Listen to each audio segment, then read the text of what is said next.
वालेकुम जी। सुबह सवेरे पाकिस्तान में बहुत बहुत खुशामदीद। मैं हूँ शिफा यूसुफ ज़ई और मैं हूँ Shifa Yusufzai. Of course everybody knows कि मेरा नाम क्या है। और आज जो है वो इंटरनेशनल वुमेंस डे है। ख़वातीन का आलमी दिन मनाया जाता है हर तरफ पूरी दुनिया में। और दिन मनाने का मकसद सिर्फ यही नहीं है कि हम बस उसको एक सेलिब्रेट कर लें और एक सिम्बॉलिक जेस्चर्स हम दे दें कि भाई ख़वातीन को गुलाबी फूल दे दिए या ख़वातीन के लिए कुछ सेमिनार्स और कॉन्फ्रेंसेस मुनक्किद करा ली और उनको बुला लिया कि आके ज़रा दो बोल दें। मकसद ये है इसका कि लोगों में इस चीज़ की अहमियत उजागर की जाए कि अगर ख़वातीन किसी भी मुआशरे में, अगर उस मुआशरे को तरक्की याफ्ता बनाना है, पजीर से तरक्की याफ्ता तक लेके जाना है, तो फिर उस मुआशरे में ख़वातीन का जो इकनॉमिक, मुआशी, तालीमी और इस किस्म के जो किरदार हैं वो बड़े अहम हैं और उनको आगे आने के मौके देने ज़रूरी हैं। और ये चीज़ सिर्फ हम मर्दों के हवाले से नहीं कह रहे, बहुत मरतबा हमने ये भी देखा है कि ख़वातीन भी ख़वातीन को आगे आते नहीं देख सकती। तो एक ये भी जो फैक्टर है, चाहे आप इसको जेलसी का कह लें, एनवीएस कह लें, तो ये भी सिलसिला है कि एक दूसरे को काटने से मुआशरे नहीं बड़े होते, एक दूसरे को सपोर्ट करने से मुआशरे जो हैं वो तरक्की करते हैं। और अस्सलाम वालेकुम। वालेकुम सलाम। बड़ी मैं भी हूँ। हाँ नहीं, आप हैं बिल्कुल। मैं भी हूँ। गुलाबी आपने लगाई आज टाई, ये गुलाबी जो है, ये टाई गुलाबी टाई कहीं से आई। अच्छा। और फिर मैंने लगाई, बिल्कुल सारी दुनिया को दिखाई, हवाई। तो बस ये सिलसिला। अस्सलाम वालेकुम, मैं हूँ वैस मंगल वाला, मैं भी इस प्रोग्राम का हिस्सा हूँ। आप लोग ये ना समझे कि ख़वातीन का आलमी दिन है तो सिर्फ सिफा यूसुफ ज़ई जो है वो प्रोग्राम करेंगी और उन्हें पूरा मौका दिया जाएगा। ये मामला ऐसा नहीं है कि सिर्फ ख़वातीन काम करें। मर्द जो है वो बेचारे पिसने के लिए, मर्द उनके शाना बशाना, उनकी झिड़कियाँ सुनने के लिए और उनकी सलवातें सुनने के लिए और उनके जुल्म सहने के लिए मौजूद हैं, है ना? बिल्कुल ऐसे ही है। बिल्कुल। आप पे आखिरी दफा किसी खातून ने जुल्म कब किया था?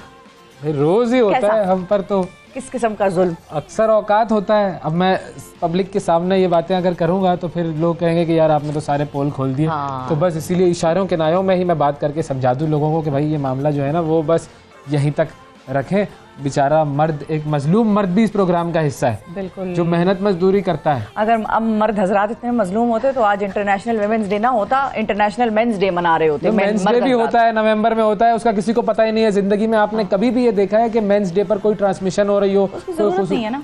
बस यही तो। उसके अलावा ख़वातीन को तो एक दिन डेडिकेट कर दिया गया है कि भाई आओ भाई मनाए तुम लोग। अरे एक दिन नहीं, हम तो जिंदगी डेडिकेट कर देते हैं। कोई राजी नहीं हो रहा, ब्लॉक कर देते हैं लोग। तो आपने राजी कर लिया भाई। एक को तो कर लिया है मेरा ख्याल है। बिल्कुल, तो मजाक कर रहा हूँ, लेकिन बात असल में ये है कि ख़वातीन का जो मैं बुनियादी तौर पर अगर मैं अपनी बात करूँ तो ज़ाहिर है एक तो सबसे पहले तमाम जो ख़वातीन और मर्द हैं सबको ये ख़वातीन का आलमी दिन मुबारक हो। लेकिन मैं ख़वातीन की बराबरी का कायल बिल्कुल भी नहीं हूँ ज़ाती तौर पर। और ये मैं बरमला इस बात का इकरार करता हूँ कि मैं मुकम्मल तौर पर ख़वातीन और मर्दों की जो बराबरी है उसका मुखालिफ हूँ। मैं कायल हूँ ख़वातीन की बरतरी का, क्योंकि बरतर स्टेटस उनको दिया हुआ है, उनको मिला हुआ है। तो कैसे मैं ये मान लूँ कि उनका बरतर स्टेटस कम करके मैं अपने बराबर ले आऊँ? हाँ, मतलब मुझे जो चीज़ पसंद है ना पर्सनली, मुझे ये नहीं पसंद कि मैं अपनी गाड़ी का टायर खुद बदलूं। टू बी वेरी ऑनेस्ट, वो हम हैं ना। ये हमारे हजरात हैं। आप थोड़ा सा गाड़ी साइड पे करें, टायर से हवा निकल गई, पंचर हो गया, जो भी हो गया, इनसे कराएं। आप मत करें, आपकी जरूरत नहीं है ये काम करने की। जरूरत तो है लेकिन आप करेंगे नहीं, हम खिदमत के लिए मौजूद हैं। आप करें भी ना। आपके खिदमतगार हैं। शिवलरी वाला जो कॉन्सेप्ट है ना, जो कि एक और जो वेव चली उसमें वो बिल्कुल खत्म ही हो गया। हाँ। जिसमें कि खवातीन को जो बरतरी वाली आप बात कर रहे हैं कि हर जगह प्रेफरेंस लाकर देखें, वो बैंकों की जो लाइनें होती वैल्यू हैं, कम कर दी गई। हाँ, बैंकों की जो लाइनें होती हैं जिसमें कि खवातीन के लिए सिर्फ अलग लाइन ही नहीं होती, उसको कह देते हैं अगर सिर्फ मर्दों की लाइन बनी है तो उसको कहते हैं आप आगे आके अपना बिल पहले जमा करा लें। हाँ, क्यों भाई ऐसा क्यों होता है? छोड़े परे मर्दानू। हाँ, मर्दों को तो दुनिया में बस सिर्फ लाइनों में खड़े रहो, खवातीन पहले भर लेंगी। क्यों भाई, क्यों? तो ये चीज जो है, मुझे ये चीज पसंद है। मैं नहीं चाहती कि मैं खामखा अलग एक लाइन बना के और उसमें खड़ी रहूं 505 घंटे के भाई अब ये खत्म हो लाइनें। तो वो कुछ चीजों में जब खवातीन को एक प्रिविलेजेस मिल रही हैं तो मैं क्यों खामखा अपनी प्रिविलेज खत्म करूं? अच्छा, तो और लेकिन उसमें हाँ बिल्कुल बताएं। बेसिकली हुआ ये है कि हम लोगों ने जो वेस्टर्न आइडियोलॉजीज हैं उनकी बुनियाद पर खवातीन का जो स्टेटस है उसका तयन करने की कोशिश की है। वहाँ पर अगर इक्वालिटी हो रही है और उस इक्वालिटी की वजह से बहुत सारे मसाइल हैं, बहुत सारे रिसर्चेज इसके ऊपर वहाँ पर एक्चुअली तो वो प्रिविलेजेस थे नहीं जो हमारे माशरे में थे, हमारे लोगों में वैल्यूज सिस्टम जो पाया जाता है ना। एक बाप जो है वो खुद कहेगा कि भाई मैं बेटी को स्कूल या कॉलेज का जो पहला दिन है मैं ले जाता हूँ, और बेटे से कहेगा खुश हो रहा होगा, और बेटे को कहेगा जा तू, तेरे दोस्त आ रहे हैं, वो किसी के साथ बाइक पे पीछे बैठ जा। तो वो जो कुछ प्रिविलेजेस हैं वो खवातीन को इधर तो दी गई हैं। हाँ, ये भी है बिल्कुल कि बहुत सारी प्रैक्टिसेस ऐसी भी हैं जिनको बदलनी है, जिनको बिल्कुल। अगर कोई बाप कहता है कि उसकी बेटी बेटी को तालीम नहीं हासिल करनी है, बिल्कुल गलत करता है। और इसका दीन से कोई ताल्लुक नहीं है, ये बात ध्यान में रखिएगा। ये आप बड़ा क्लैरिटी इसमें ले आए। हर चीज़ में मतलब अगर माँ के पैरों तले जन्नत है तो अगर मैं बाप का तो बेचारे का जिक्र ही नहीं, अगर मैं औरत और मर्द को इक्वल कर दूंगा तो या तो मुझे उस माँ के पैरों से जन्नत निकालनी पड़ेगी, बाप को देनी पड़ेगी, या फिर बाप के अंदर भी जो है वो जन्नत डालनी पड़ेगी। जबकि हमारे रिलीजन ने क्या कहा कि माँ के पैरों तले जन्नत है, बिल्कुल उन्होंने स्टेटस दे दिया, ऊपर का स्टेटस है।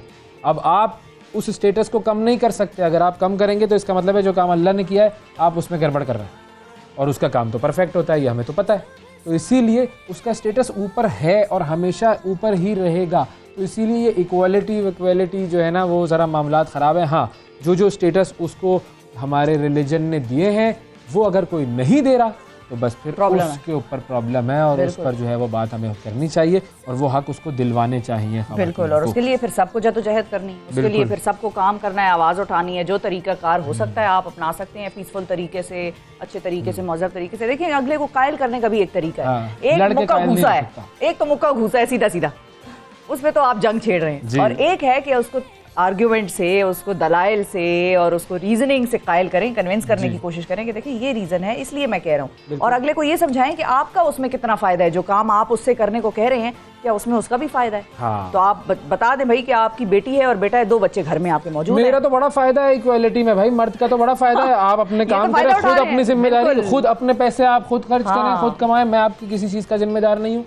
मेरे लिए तो बहुत फायदा हो जाएगा अगर इक्वालिटी हो जाएगी। इनहेरिटेंस वगैरह का भी मामला खत्म हो गया, भी मैंने कमाया, मेरा है सब कुछ, बिल्कुल कोई मसला ही नहीं है। जबकि औरत को तो 3 हिस्से दिए हुए हैं भाई। अच्छा, मजे की बात है। हमें उस दिन पिछले दिनों कोई मिला तो हजरत कहते हैं, अच्छा दोनों मियां बीवी बड़ा अच्छा कमाते हैं, तो हजरत कहते हैं बेगम डॉक्टर है, हस्बैंड इंजीनियर है, तो हस्बैंड ने कहा कि देखो मैं जो कमाता हूँ ना वो मेरा भी है और मेरा मेरी बेगम का, बच्चों का, हर चीज का, सबका है, लेकिन कहते हैं ये जो कमाती है ना ये सिर्फ इसका है, सिर्फ उसका है, और ये हक उसको रिलीजन ने दिया हुआ है। आप कह रहे हैं इक्वालिटी कर दो, घर बनाने, ठीक है, फिर हम दोनों फिर इक्वल कंट्रीब्यूटर्स होंगे, फिर आपके पैसे भी मेरे होंगे। बिल्कुल, इसलिए मैं वैसे काम ज्यादा कराती हूँ प्रोग्राम में, planning, execution, content selection, guest को लाइन अप करने का भी कभी-कभी ये वैसे ज्यादा इसलिए करते हैं बिकॉज़ आई एम प्रिविलेज्ड, मुझे करने की जरूरत ही नहीं, मैं आके बस बैठ के प्यार शेयर आ जाएं, प्रिविलेज खत्म करें, छोड़े। नाजरीन मैं आपको बताता हूँ अल्लामा इकबाल ने क्या कहा था। उन्होंने कहा था वजूद जन से है तस्वीर कायनात में रंग, वजूद जन से है तस्वीर कायनात में है रंग, उसी के साथ से है जिंदगी का सोजे दरों।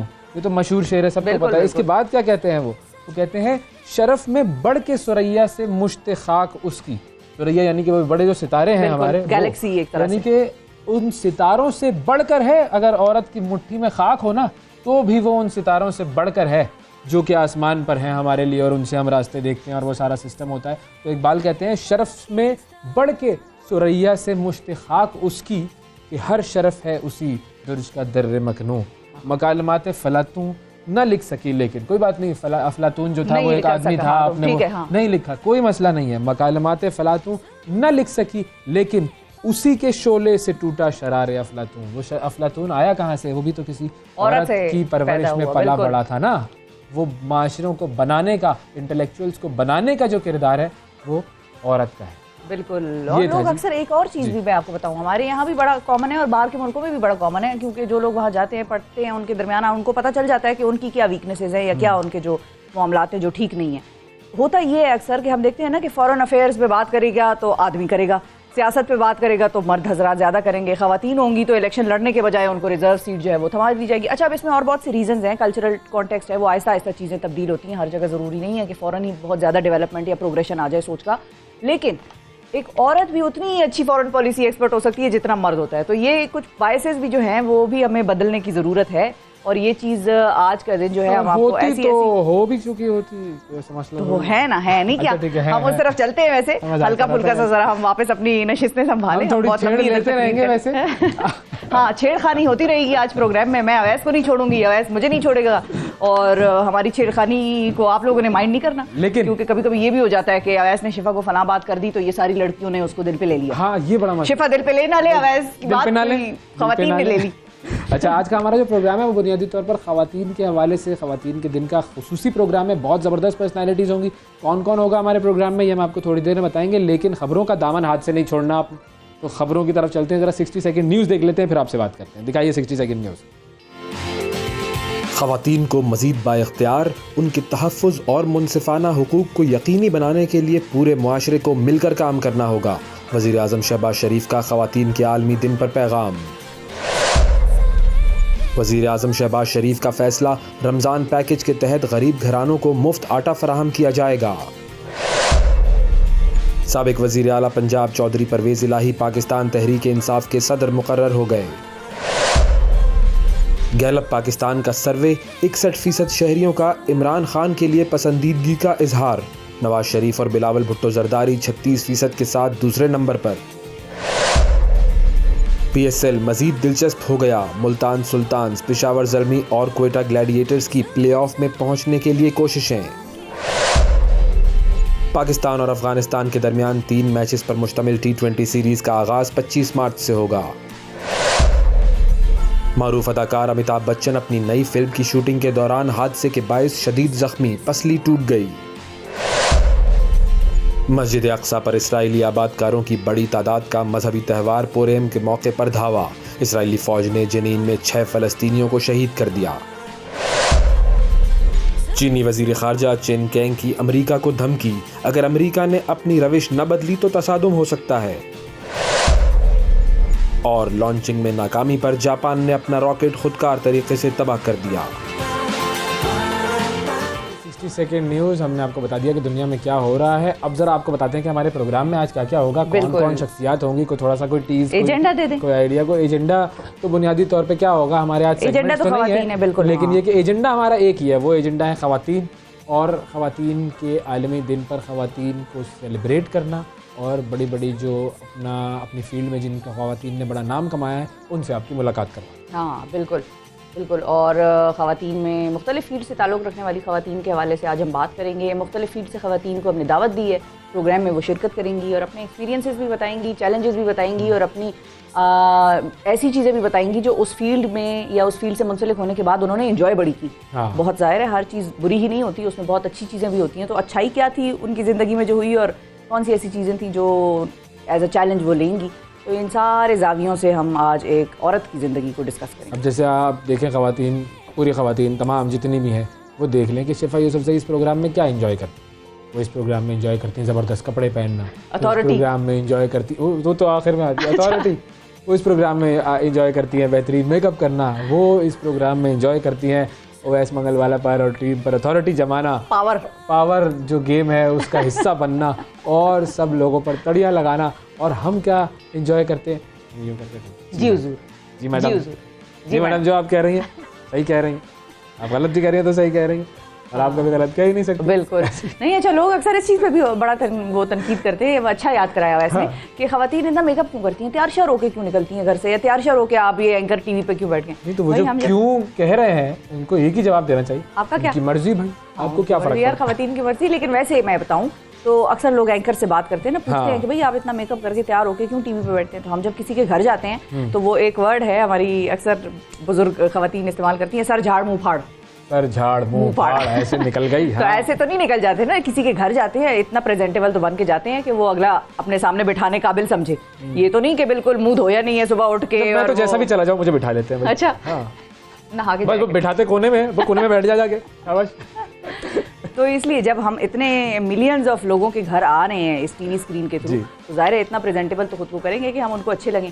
और कुछ वैसे ऐसे चाहने वाले भी होते हैं जो कहते हैं कि हमें आप अच्छे लगते हैं चाहे जैसे भी हैं। तो वो होता है अनकंडीशनल जो है ना चाहत। हाँ। लेकिन उसके अलावा आपने कम से कम इतना ख्याल करना है, कभी कभार तो हमारे पेरेंट्स हमसे कह देते हैं कि हमारे लिए भी कभी तैयार हो जाया करो, क्योंकि हम घर में बिल्कुल ही सर झाड़ मुंह फाड़ वाली कैफियत में होते हैं। तो वो हमें अक्सर कह देते हैं कि कभी हमारे लिए भी तुम थोड़ा तैयार हो जाया करो, थोड़ी प्रेजेंटेबल लग जाया करो, इसमें क्या प्रॉब्लम है। आवाम अब तैयार है सुनने के लिए कि हमारे प्रोग्राम में आज कौन कौन शिरकत कर रहा है। क्या हम ये बताएं? हाँ बिल्कुल, हम भाई बताते हैं। हम बताते हैं जी। हमारे प्रोग्राम में पाकिस्तान की मारूफ अदाकारा और पाकिस्तान की बड़ी ज़बरदस्त मीडिया पर्सनैलिटी अतीका ओडो साहिबा मौजूद होंगी। फिर उसके बाद हमारे साथ मौजूद होंगी जी पाकिस्तान की नामवर एंकर पर्सन राबिया उबैद साहिबा, राबिया अनम उबैद। और हमारे साथ मौजूद होंगी जी गरीदा फारूकी साहिबा होंगी, बिल्कुल, अतीका ओडो साहिबा होंगी। फिर जी इसके अलावा हमारे साथ जी, यंग सिंगर कौन है वो? एक यंग सिंगर है जिसने कि बड़ी कम उम्र में अपनी आवाज़ का ऐसा जादू जगाया कि पूरे पाकिस्तान में तो वो छाई ही, लेकिन वो पॉपुलर हो गई अपने गाने की वजह से दुनिया भर में। हाँ। तो उनसे भी हम बात करेंगे। बेसिकली जो गाना उनका आया था वो एक फोक और एक इलाकाई म्यूज़िक के जॉनर में आएगा और बड़ा ज़बरदस्त वो गाना आया, लैला ओ लैला। तो लड़कियों का दिन है, ख़वातीन का दिन है, लैला हमने सोचा कि लेके आए उनके लिए। तो जिसने ये लैला ओ लैला गाना गाया, खातून लैला और मर्द मैला। अब आप ये कहेंगी मैं तो कहने वाली थी, लेकिन मैं कह दूं कोई मर्द खामोश माइंड कर लिया, इतना भी नहीं है। कि मैं बोले जो मैं फोड़ रहा हूँ। सही है। जुल्म की दास्तानें आप जुल्म की दास्तानें रकम कर रहे हैं आप। तो खैर अच्छा, अरूज अरूज साथ फातिमा में हमारे साथ बिल्कुल होगी, ठीक है। बड़ी प्यारी बच्ची और बहुत मजा आता है अरूज से। अगर बात करें अरूज को सुने तो अरूज को हम भी इसके सुनेंगे और अलावा आपको भी सुनाएंगे। क्रिकेट के मैदान से बिस्मा मारूफ हमारे साथ मौजूद होंगी और सियासत के मैदान से कमल शौजब साहिबा हमारे साथ तशरीफ फरमा होंगी। उनसे भी जानेंगे सियासत कितनी मुश्किल गेम है वैसे। बिल्कुल बिल्कुल बहुत और मुश्किल गेम ये है। Reserve seat versus ticket holders जो बाकायदा कंटेस्टेंट, वो जो कॉन्स्टिट्यूएंसीज में लड़ने वाले होते हैं, इलेक्शंस वाले कैंडिडेट्स, उनसे अगर मुकाबला किया जाए तो कौन ज़्यादा फ़ायदे में रहता है और किसके लिए मुश्किलात जो हैं वो ज़्यादा होती हैं। तो ये हम ज़रा कमल शौजब साहिबा से जानेंगे। अब हम आपको बताते हैं कि वैसे तो स्टूडियो का मौसम गुलाबी हुआ है। गुलाबी हुआ है, बिल्कुल गुलाबी कपड़े इनके पहने वो हुए हैं मैंने, गुलाबी वैसे कपड़े। गुलाबी टाई लगाई हुई है। हाँ, ये थोड़ी कम गुलाबी है, वैसे लाइट पिंक है हल्की ये। गुलाबी है, बिल्कुल जरा वाइट baby वाइटिश pink है सी ये। लग रही है ये। Baby pink just I am a baby at heart basically ये है। Baby pink have you washed your heart? Wash तो कर लिया होगा, वॉश बस करके ठीक। आया हूँ मैं आज हाँ, अपना ठीक हार्ट, मुंह, दांत, हार्ट सब वॉश करके आया हूँ। आज का प्रोग्राम ख़वातीन के आलमी दिन पर ख़वातीन के नाम है, पाकिस्तान की ख़वातीन के नाम ये प्रोग्राम है। और इस प्रोग्राम में आगाज़ में हम आपका तारुफ करवाएंगे कुछ ऐसी ख़वातीन से कि जिन्होंने अपनी अपनी फील्ड में बड़ा नाम कमाया। वैसे तो हम जब भी जिक्र करते हैं तो कुछ बड़े नाम तो हमेशा आते ही हैं सामने, बिल्कुल। कि जैसे कि मोहतरमा फातिमा जिन्ना साहिबा का नाम हमेशा लिया जाता है, बेनज़ीर भुट्टो साहिबा का नाम लिया जाता है, बहुत सारी ऐसी, राना लियाकत अली खान साहिबा का नाम लिया जाता है। बहुत सारी ऐसी ख़वातीन हैं जो कि पाकिस्तान का, यूँ कहिए कि पाकिस्तान के उफ़क़ पर छाई हुई हैं। पाकिस्तान के हर फील्ड में उन्होंने बड़ा ज़बरदस्त काम किया। लेकिन कुछ हम ख़वातीन की बात करेंगे, ये वो ख़वातीन हैं जो कि अपनी जिद्दोजहद के ज़रिए जिन्होंने ख़ुद को मनवाया और अपनी फ़ील्ड में नाम कमाया। पाकिस्तान का फ़ख्र है ये ख़वातीन, मुल्क का सरमाया है और माशरे के माथे का झूमर अगर हम इनको कहें तो गलत नहीं होगा। इन्होंने ये साबित किया कि वो किसी भी शोबे में किसी से कम नहीं है और उनकी ज़िंदगी को अगर देखें, पढ़ें तो उनकी ज़िंदगी दीगर ख़वातीन को भी आगे बढ़ने का हौसला देती है। उनके कारनामे तमाम लोगों के लिए एक चिराग है, रोशन चिराग है। बिल्कुल। किससे हम शुरू करें जी? अच्छा, अगर हम बात शुरू करें अरफा करीम से, तो एक आम बच्ची एक आम घर में पैदा हुई और उसने 9 बरस की उम्र में माइक्रोसॉफ्ट सर्टिफाइड प्रोफेशनल होने का एजाज़ हासिल कर लिया था। और इस एजाज़ को हासिल करने वाली दुनिया की एक कम उम्र तरीन बच्ची जो है लड़की बन गई थी। इन्हें बिल गेट्स ने मुलाकात के लिए कंपनी के हेड ऑफिस में मदऊ किया। तकदीर ने अगरचे उनसे उन्हें हमसे छीन लिया, लेकिन उनके नाम से कायम अरफा करीम टावर जो है वो पाकिस्तान की IT इंडस्ट्री के फलने फूलने में अहम किरदार अदा करता रहेगा और हमेशा अरफा करीम को हमें ज़िंदा रखेगा। बिल्कुल। अच्छा, फिर इसके अलावा अगर हम आर्मी की बात करें तो लेफ्टिनेंट निगार जौहर पाकिस्तान आर्मी की पहली खातून 3 स्टार जनरल बनकर उन्होंने ये बैरियर भी तोड़ दिया, तमगा इम्तियाज़ हासिल किया। इन्होंने ये साबित किया कि पाकिस्तानी ख़वातीन जो हैं वो किसी भी मैदान में ख़ुद को मनवाने की अहलियत रखती है। क्योंकि होता ये है कि नॉर्मली हम सोचते हैं कि जी आर्मी में तो वो ख़वातीन जो हैं वो कुछ स्पेसिफिक फील्ड्स ही हैं या फिर 3 स्टार जनरल्स नहीं बन सकती या बहुत बनी। बिल्कुल। ये एक बहुत बड़ा नाम और बड़ा फ़ख्र है हमें इन पर। बिल्कुल। अच्छा, फिर अगर चित्राल का ज़रा रुख करें, जाहिर है हर इलाके, अच्छा कोई किसी इलाके में भी ये नहीं होता कि इस इलाके की ख़वातीन ज़्यादा टैलेंटेड है या उस इलाके की। पूरे पाकिस्तान की ख़वातीन ने जो है अपने टैलेंट का मुजाहिरा किया है, अच्छा खासा दिखाया है हमें। 22 साल करिश्मा अली की अगर हम बात करें, चित्राल की पहली खातून है जिन्होंने कौमी और बैनुल-अक़वामी सतह पर फुटबॉल खेलकर अपना नाम मनवाया। और फोर्ब्स ने उन्हें एशिया का जो 30 अंडर 30 अफराद की फहरिस्त होती है जो वो हर साल शाया करते हैं, उस फहरिस्त में भी करिश्मा अली को शामिल किया। बिल्कुल। अच्छा, अब उसके बाद अगर हम जंगी जहाज़ से फर्राज करने वाली मरियम मुख्तार की बात करें तो वो ज़रूरी है उनका नाम, उनको हम नहीं भूल सकते। मरियम मुख्तार शहीद, उन्होंने साबित किया था कि अज़्म और जुर्रत में पाकिस्तानी ख़वातीन किसी से कम नहीं है। पाकिस्तान की पहली शहीद खातून पायलट मियांवाली के करीब तैयारा जो है उनका तबाह हुआ था और शहादत का रुतबा उन्हें नसीब हुआ था। बहुत बड़ा नाम। बिल्कुल। अच्छा, पाकिस्तान के दूर दराज इलाकों में तनहा सफ़र करने वाली एक बाइकर का जिक्र भी यहाँ पर बाइक टूरिस्ट होना बड़ा ज़रूरी है। जीनत इरफान या ज़ैनत इरफान भी इनको कहते हैं, ख़वातीन के लिए एक बहादुरी का इस्तारा बन गई और इनकी ज़िंदगी पर मोटरसाइकिल गर्ल के नाम से फ़िल्म भी बनी और जिसमें सोहा अली खान ने इन्हीं का किरदार यानी कि जीनत का किरदार या ज़ैनत का किरदार जो है वो अदा किया। और जब ये भी मंजर आम पर आई तो लड़कियां, बहुत सी लड़कियों ने इंस्पिरेशन ली। बड़ी लड़कियों को मैं पर्सनली जानती हूँ जिन्होंने बाइक्स खरीदी। अच्छा, बाइक चलाना वैसे तो हमने यहाँ पर सिर्फ मर्दों का काम बना लिया है ना, अगर बाहर के दुनिया में तो खवातीन के लिए कितना बड़ा मसला होता है कि अगर उन्हें कहीं जाना है तो ट्रांसपोर्टेशन, पब्लिक ट्रांसपोर्ट का हाल हम देख लेते हैं। देखिए, दावत आपने करनी है, खवातीन से करानी है, ठीक है ना, दावत आपने प्रिपेयर करनी है और भाइयों की भी। अच्छा, ये देखें, अब कुछ चीज़ों में फ़ायदा मर्दों का भी है। अगर ख़वातीन को आगे आने देंगे, भाई सारी उम्र बहन को यहाँ ले जाने में खर्च हो जाता है, बेचारा खर्च हो जाता है। और जहाँ पर हम ख़वातीन की बात करें, मर्द हज़रात ये भी जहन में रखें कि दावतें आपको चाहिए होती हैं कि ख़वातीन टिप टॉप दावत की टेबल सजाए। अब उस टेबल पे जो सामान आना है, अगर आप मसरूफ हैं, आप नहीं घर पे टाइम दे सकते, ग्रोसरी के लिए नहीं ले जा सकते, तो खवातीन ने जाना है। अब बजाय इसके कि वो टैक्सी करे, वो ड्राइवर को बुलाए, वो भाई की मिन्नतें तरले करे, बच्चों का स्कूल लाना, लेने जाना, अपने कॉलेज यूनिवर्सिटी जाना, पढ़ना, अपने ऑफिस जाना, सब कुछ करना, ये सब हो सकता है उनको आप अगर ट्रांसपोर्टेशन में खुद मुख्तार कर दें। मैं पर्सनली कुछ लड़कियों को जानती हूँ जो कहती हैं कि हम जब ड्राइविंग नहीं आती थी तो हम बहुत सुख में, यही हस्बैंड पिक करता था, यही ड्रॉप करता था। अब बच्चों की जिम्मेदारी भी हम पे, ग्रोसरी की भी हम पे, बिल भी हम जमा कराए। तो ये उन्होंने जाती तौर पर अपने मुंह से ये जुमले खवातीन ने जो मुझे कहे हैं कि पहले जब ड्राइविंग नहीं आती थी तो बहुत बेहतर थी, लेकिन इसका मतलब ये नहीं है, ड्राइविंग जरूर आनी चाहिए खवातीन को। कभी भी कोई इमरजेंसी पड़ सकती है, खुदा ना खास्ता जिंदगी में कोई ऐसा मोड़ आ सकता है कि आपके हस्बैंड आपके साथ ना हो या अल्लाह सबको आम जिंदगी के सारे काम बिल्कुल और मजबूरियां, मुश्किलात, इमरजेंसी भी। अच्छा, एक और खातून का जिक्र करते हैं। 18 बरस की उम्र में पाकिस्तान की टेबल टेनिस चैंपियन बनने वाली परनिया खान, ये भी खवातीन के लिए एक रोल मॉडल हैं। कम उम्री में ही उन्होंने ये एजाज़ हासिल किया, अब दुनिया में अपने खेल का लोहा मनवाने का आज़म रखती हैं। परनिया खान टेबल टेनिस की दुनिया में बड़ा जबरदस्त। किसी दिन आप इनको बुलाए ना मेरे सामने, मैं इनसे खेलूं और फिर हारूं। मैं यही कहने वाली थी, पता नहीं है क्या कहने वाले हैं। यही होगा, जाहिर है। ये तो एक पॉइंट भी ना बना सकेंगे इनके सामने हम तो। बिल्कुल ऐसा ही है, बिल्कुल ऐसा ही है। अच्छा, दुनिया में अगला नाम है जी, दुनिया में पाकिस्तान का नाम रोशन करने वाली ज़ारा नईम डार। और ये भी जब आई थी सोशल मीडिया छा गई थी। ACCA में नंबरों का रिकॉर्ड इन्होंने कायम किया था और दुनिया में इस चीज़ को बावर कराया कि ख़वातीन पाकिस्तान में जो मौजूद हैं उनमें वो सिर्फ ब्यूटीफुल ही नहीं है, वो ब्रेनी भी उतनी ही है। बिल्कुल सही है। ये बीच में अपना जिक्र करना ज़रूरी था। मतलब ब्रेनी तो ठीक है, खूबसूरत, चलो ठीक है, आपका भी ब्रेन एनालिसिस करते हैं हम थोड़ी देर में नाजरीन।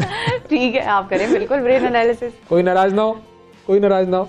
अच्छा, ये बेसिकली वो मरूफ क्रिकेट एम्पायर जो है अलीम डार है, उनकी भतीजी हैं ये। बिल्कुल। और इस मुश्किल तरीन इम्तिहान में दुनिया भर में उन्होंने सबको पीछे छोड़ा और पाकिस्तानी खवातीन की जहानत जो है माशाल्लाह दुनिया के सामने लेकर, वो दुनिया के सामने लेकर आए। और बहुत सारी ऐसी ज़हीन खवातीन हमारे पास मौजूद हैं जो कि सारी दुनिया में नाम कमा सकती हैं। और एक और काबिल बेटी पाकिस्तान की डॉक्टर सारा कुरैशी, तैयारों का माहौल दोस्त इंजन तख्लीक करके दुनिया की तवज्जो का मरकज़ बनी थी। बिल्कुल, वो भी बड़ा ज़बरदस्त काम कर रही हैं। फ़ज़ा में तैयारी के धुएँ से फैलने वाली जो आलूदगी है उसमें कमी के लिए ये बड़ा आइडिया जो है वो सारी दुनिया में इन्होंने मुतारिफ कराया। बिल्कुल बिल्कुल। फिर कोपैमाई की बात कर लें, कोपैमाई की बात कर लेते हैं। पाकिस्तानी कोपैमा है उज़मा यूसुफ, उन्होंने गिलगित बल्तिस्तान को की जो गोल्ड पीक है, गोल्ड पीक चोटी सर करके इस बात को भी गलत साबित कर दिया कि खवातीन जो हैं वो ज़्यादा मुशक्क़त वाला काम नहीं कर सकती। 7027 मीटर बुलंद चोटी जो है उसको 4 बरस तक कोई सर नहीं कर सका। आखिरकार इसे सर करने का कारनामा एक पाकिस्तानी खातून सेरा जो है वो उनके सर जाता है। अच्छा, फिर एक और खातून है जी, उनका नाम है एवा बी। वो हिजाब पहनी हुई होती है और रैप गाने गाती हैं, निकाबी वो खातून। और उन्होंने जो है वो कोक स्टूडियो में भी गाया था, बड़ा ज़बरदस्त। उनका ताल्लुक जो है वो वैसे तो लियारी से है, लोग उनको समझते हैं कि बलूचिस्तान से, बिल्कुल, लेकिन वो क्या रैप गाती हैं भाई, ज़बरदस्त कमाल रैप गाती हैं जी। तो इस तरह की बहुत सारी खवातीन पाकिस्तान में। ये तो सिर्फ चंद नाम हमने, हजारों हैं, हजारों जो हमारी टीम के जहन में आ रहे थे या जो रिसर्च करने के बाद जो मोस्ट प्रोमिनेंट जिसको कहते हैं ना कि आम औरत, ये आम औरतें हैं। ये कोई किसी ऐसे घर में पैदा नहीं हुई हैं कि इनके पास बहुत ज़्यादा वसाइल हों, ये कहीं सोने का चमचा लेके पैदा नहीं हुई हैं। ये आम औरतें हैं पाकिस्तान की जिन्होंने कि ऐसी सलाहियतें दिखाई हैं दुनिया को। एक छोटा सा वक्फा लेंगे, वक्फे के बाद दोबारा हाजिर होंगे और हमारे आज के प्रोग्राम के मेहमानों से आपकी मुलाकात कराएंगे। मिलते हैं ब्रेक के बाद।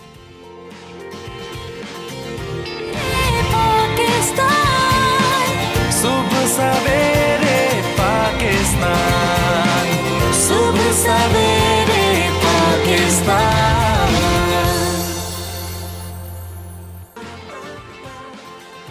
वेलकम बैक जी। सुबह सवेरे पाकिस्तान में एक मरतबा फिर खुशामदीद।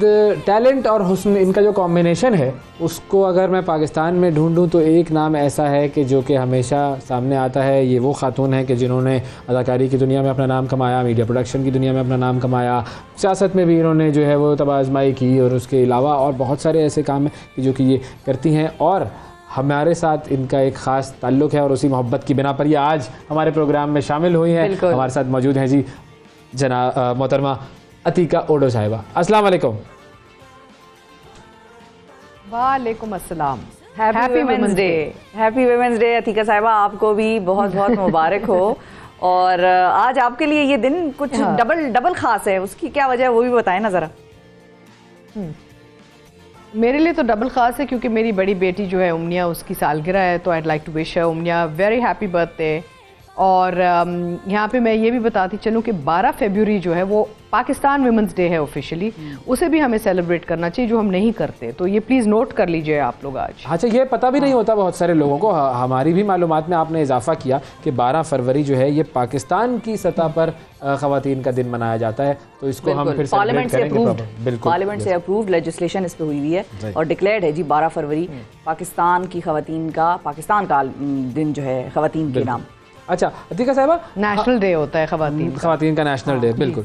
अच्छा, हम बात कर रहे हैं कि जैसे जो ख़वातीन हमारे यहाँ पर काम करती हैं मुख्तलिफ़ फील्ड्स के अंदर, मुख्तलिफ़ डोमेन्स के अंदर, उनको बहुत सारे चैलेंजेस भी होते हैं, लेकिन बहुत सारे प्रिविलेजेस भी हमारी ख़वातीन को हासिल होते हैं। वो कभी कभी जो है वो बैलेंस ऊपर नीचे हो जाता है, लेकिन ख़वातीन का जो रोल है वो प्रिविलेजेस और चैलेंजेस का एक कॉम्बिनेशन है। क्या ऐसा ही है?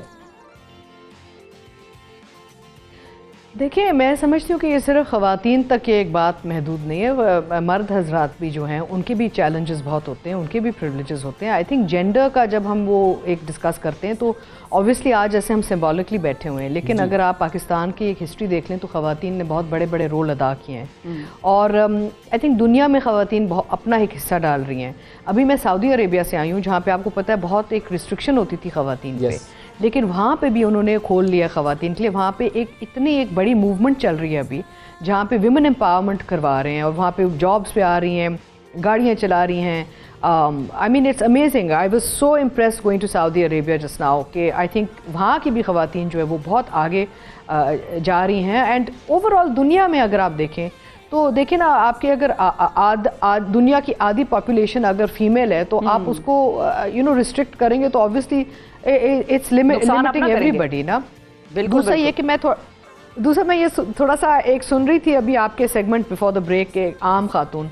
मेरी नज़र में कोई भी खातून आम हो ही नहीं सकती, बिकॉज चाहे वो होम मेकर हो, चाहे वो वर्किंग वूमन हो, औरत का जो एक माशरे में जो एक रोल होता है वो इतना बड़ा होता है। उसका एक, जैसे वो एक बहन है, एक माँ है, एक बेटी है, एक बीवी है। She has such a powerful role to play within the family structure. And जो होम मेकर्स होते हैं उनका तो सबसे ज़्यादा काम होता है, क्योंकि आपको पता है ना कि घर चलाना कितना मुश्किल काम होता है। बिल्कुल। तो हम उनको मार्जिनलाइज कर देते हैं जी, वो वर्कफोर्स में नहीं है। I think that's unfair. तो एक तो जेंडर के हवाले से मैं यहाँ पे जो ख़वातीन शो देख रही हूँ, देखें मैंने कोई 35 साल से काम किया है आपके सामने कैमरा पे, और मैं हमेशा कहती हूँ कि ये मेल फीमेल में ना जाएं, कैपेबिलिटी में जाएं। आप एक स्किल बेस अपना ठीक करें, तालीम करें, हासिल करें, काम करें, मेहनत करें, और don't make your gender an excuse that I am a woman so I can not deliver.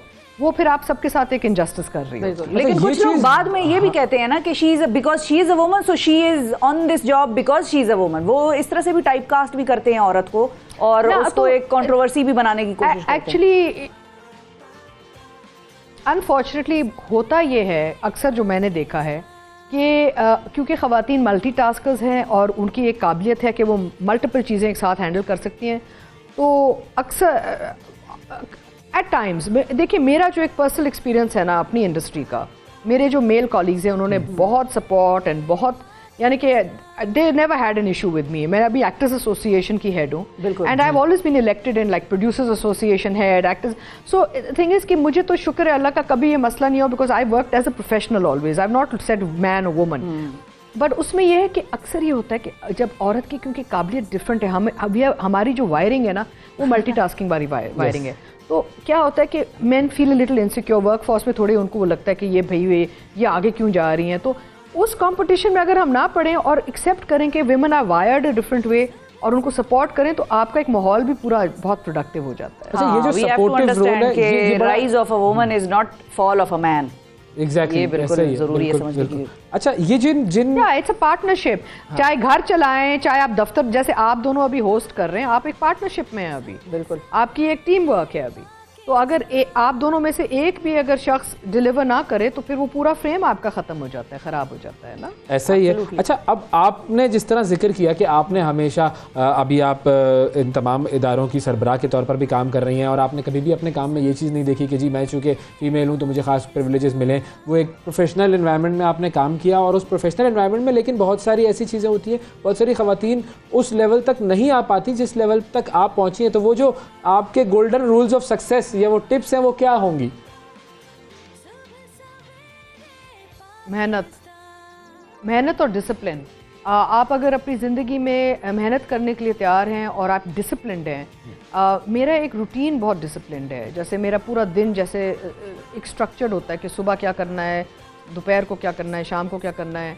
And as a working mother, जैसे बहुत सारी ख़वातीन से मैं ये कहूँगी कि ये आज एक विमेंस डे है, याद रखें कि आपने अपने बच्चों को भी तवज्जो देनी है, एक बैलेंस रखना बड़ा ज़रूरी है। तो I am very happy to say कि I think I achieved a balance, because obviously मैं इस चीज़ के लिए तो तैयार नहीं थी कि मैं करियर के लिए अपने बच्चों की ज़िंदगियाँ बर्बाद करूँगी। तो एक एक्सट्रीम नहीं होना चाहिए, एक अगर आप बैलेंस रखेंगे तो आप अपना घर और प्रोफेशनल जो आपका माहौल है वो सारा आप बैलेंस में चला सकते हैं साथ। अच्छा, अगर ये बैलेंस ना हो तो वाकई फिर वो जो घर वाले मामलात हैं वो ज़रा डिस्टर्ब होते हैं। You agree with this? क्योंकि बहुत सारे लोग इसको नहीं मानते। हाँ, कहीं भी, चाहे आपके काम का एक माहौल हो या घर का हो। अगेन घर में भी, जैसे फॉर इंस्टेंस मुझे बड़ा अच्छा लगता है जब जैसे आपके घर में जब एक बच्चा पैदा होता है और जो बाप है वो भी डायपर्स चेंज कर रहा है। जी बिल्कुल। तो एक पार्टनरशिप ये होता है कि जी आप जो आदमी है वो बर्तन भी धो सकता है, वो अपने बच्चे के डायपर भी चेंज कर सकता है। एक पार्टनरशिप होती है, चाहे आप बच्चे अपने पाल रहे हैं, चाहे आप काम में आ रहे हैं। जब आपका एक ओवरऑल दोनों तरफ से एटीट्यूड चेंज हो जाए और एक पार्टनरशिप वाला एटीट्यूड हो जाए तो आपकी ज़िंदगी खुशी खुशी से निकल जाती है ना। बिल्कुल सही बात है, ये पार्टनरशिप ही हमने और एंड आई हैव टू से, मैं यहाँ पे मैं विमेंस डे पे ये कहना चाहूँगी कि ठीक है, feminism and feminist and all that ठीक है, जहाँ पे जुल्म होता है औरतों के साथ हमें आवाज़ उठानी चाहिए फॉर श्योर, लेकिन ह्यूमैनिटी के साथ जहाँ भी जुल्म होता है, चाहे आदमी हो चाहे मर्द हो, हमें आवाज़ उठानी चाहिए। और ख़वातीन को भी एक्सट्रीम पे नहीं जाना चाहिए। जैसे मैं अक्सर कहती हूँ, जनरलाइज ना करें कि सारे मर्द ख़राब हैं। अब मुझे इस चीज़ से बड़ा, मेरे वालिद बहुत अच्छे एक इंसान थे, मेरा बेटा बहुत अच्छा बच्चा है, मेरे शौहर बहुत अच्छे हैं। तो जनरलाइज ना करें। जब आप मेल बैशिंग पे चली जाती हैं, और ये मैं विमेंस डे पे कह रही हूँ, तो प्लीज़ स्पेसिफिकली जाइएगा बैशिंग पे। Don't generalize that all men are evil, because वो फिर you become part of the problem also, right? Exactly भाई, ये जो आपने बात की है ना, ये आपने दिल जीत लिया है। आपको producers association, actors association, media association के सदर जो हैं वो आप हैं, लेकिन अब आप मर्दों की एसोसिएशन की सदर भी आप ही होंगी। ये ऐलान है मेरा। ये अवैस आपके करेंगे, मैं भी अवैस को आइडियाज दूंगी इसमें। स्वीट। नहीं, but it's true. I mean देखें, अगर आप एक सिविलाइज सोसाइटी में रहना चाह रहे हैं तो फिर आपको एक फेयरनेस से चलना चाहिए इंसान को। आपको अनफेयर नहीं होना चाहिए, चाहे किसी के साथ भी हो। That's my, at least that's how I have lived my life. हाँ बिल्कुल। अच्छा, हमारे साथ ही रहिए अतीका साहिबा, हमें ज्वाइन किया है हमारी एक और भी बड़ी ख़ास गेस्ट हैं उन्होंने, और सहाफ़त से इनका ताल्लुक़ है। पाकिस्तान की सहाफ़त में इन्होंने बड़ा नाम बनाया है, और सहाफ़त हो, सियासत हो, ये ख़वातीन के लिए और मतलब इसको और मुश्किलात एक औरत को झेलनी पड़ती हैं और सामना करना पड़ता है अगर वो इस किस्म की पब्लिक लाइफ में आ जाए, और मल्टीप्लाई बाय 5 हो जाती हैं एक तरह से। मैं तो समझती हूँ उसके जो मुश्किलात है, चैलेंजेस हैं, और नज़रियात पर ताने दिए जाते हैं, तज्जियों पर जो है वो मजाक उड़ाया जाता है, सोशल मीडिया पर ट्रोलिंग होती है। खातून होने के नाते उन्हें इल्ज़ामात की भी एक बौछार का सामना करना पड़ता है, जिसमें character assassination is a very easy way to target a woman's character. और ये सफ़र पुरख़तर भी है, और जहनी अजियत के तमाम सामान इसमें मौजूद हैं। हमारे साथ हमें ज्वाइन कर रही हैं पाकिस्तान की मारूफ एंकर पर्सन और सहाफ़ी गरीदा फ़ारूकी साहिबा। अस्सलाम वालेकुम गरीदा। जी वालेकुम अस्सलाम। शिफा यूसुफ़ज़ई साहिबा एंड अवैस मंगल वाला साहब। हैप्पी विमेंस डे गरीदा, सबसे पहले तो thank you so very much. Happy women's day to both of you, specially to Awais Mangalwala. आप लोगों की बहुत ज़्यादा जिम्मेदारी है, और जिस तरह आप बड़ी खुशी खुशी मर्दों की एसोसिएशन का जिक्र कर रहे थे अवैस मंगलवाला साहब, I was smiling listening to that. So happy Women's Day to both of you and to all the women out there. भाई होनी चाहिए मर्दों की एसोसिएशन, क्योंकि वाकई कभी कभी मुझे डर ही लग रहा होता है कि शिफा यूसुफजई जो है वो तो बस सब कुछ इन्हीं की तरफ चला जाएगा, मेरी तरफ कुछ रहेगा नहीं। नहीं वैसे हम आपको इनहेरिटेंस में मुकम्मल हिस्सा देंगे। गरीदा ये बताएं कि आप जब देखती हैं कि सहाफ़ी हर औरत पे तकरीबन मोर और लेस हमले होते हैं सोशल मीडिया पर और ट्रोलिंग और ये सब सिलसिला होता है, आप पे ज़रा ज़्यादा होते हैं, जाहिर है, वी ऑल एक्नॉलेज दैट। और फिर अब तो एक मामला ये भी है कि ख़वातीन एंकर्स और उनके घरों पर भी घुस के जो है वो फैमिलीज़ को डराने का सिलसिला जारी है, और ये पहले माजी में भी 1-2 दफ़ा हो चुका है। जब यहाँ तक आप देखती है कि एक औरत को चैलेंजेस का सामना होता है, और सबसे आसान हरबा किसी भी औरत को डरा के घर में बिठाने का है कि उसके कैरेक्टर पे उंगली उठा दो, ताकि उसके बाप, भाई, शौहर जो है वो खुद इस चीज़ का सुन के डर जाए कि भाई ये तो शायद इसके अब कैरेक्टर पे बात होगी, मेरा ऑनर आ जाएगा दरमियान में, मेरी इज्जत आ जाएगी। खुद ही कहते हैं बेटी को घर पर बैठ जाओ तुम। ये इसको आप कैसे डील करती हैं जब आप ये देखती हैं कि हमारे माशरे में ये चीज़ हो रही है ख़वातीन के साथ? बहुत शुक्रिया शिफा यूसुफजई साहिबा वंस अगेन, एंड अवैस मंगलवाला साहब वंस अगेन। इतने इंपॉर्टेंट डे पे आप लोगों ने एक full of excellent and amazing women, मैं अपने आप को यहाँ से एक्सक्लूड कर रही हूँ, लेकिन बाकी आपका लाइनअप मैं देख रही थी तो बहुत ज़बरदस्त ख़वातीन अपने अपने शोबे में बहुत महारत के साथ काम करती रही, बहुत बहादुरी के साथ काम करती रही। और एक मर्द के लिए जब हम बात करते हैं ना कि वो अपने फील्ड में काम कर रहा है, तो हम मर्द के लिए नहीं कहते कि बड़ी बहादुरी से काम कर रहा है, वाह देखें जी कितनी जुर्रतमंदी से काम कर रहा है। लेकिन एक औरत के लिए हमारी जैसे रिग्रेसिव सोसाइटी में जब हम बात करते हैं तो हम हमेशा कहते हैं कि कितनी करेजियस है, घर से बाहर निकल के काम कर रही है। कि ऐसा क्यों होता है, ऐसा लफ्ज़ हम क्यों इस्तेमाल करते हैं? औरत के लिए बहादुरी का काम नहीं, एक नॉर्मल काम होना चाहिए घर से बाहर निकल के काम करना, जैसा कि एक मर्द के लिए काम होता है। एक फाइनेंशियल इंडिपेंडेंस उतनी ही औरत के लिए ज़रूरी है जितना कि एक मर्द के लिए। इसमें कोई औरत और मर्द नहीं है, ये एक इंसान का बुनियादी हक है, चाहे वो कोई भी जेंडर से ताल्लुक़ रखता हो।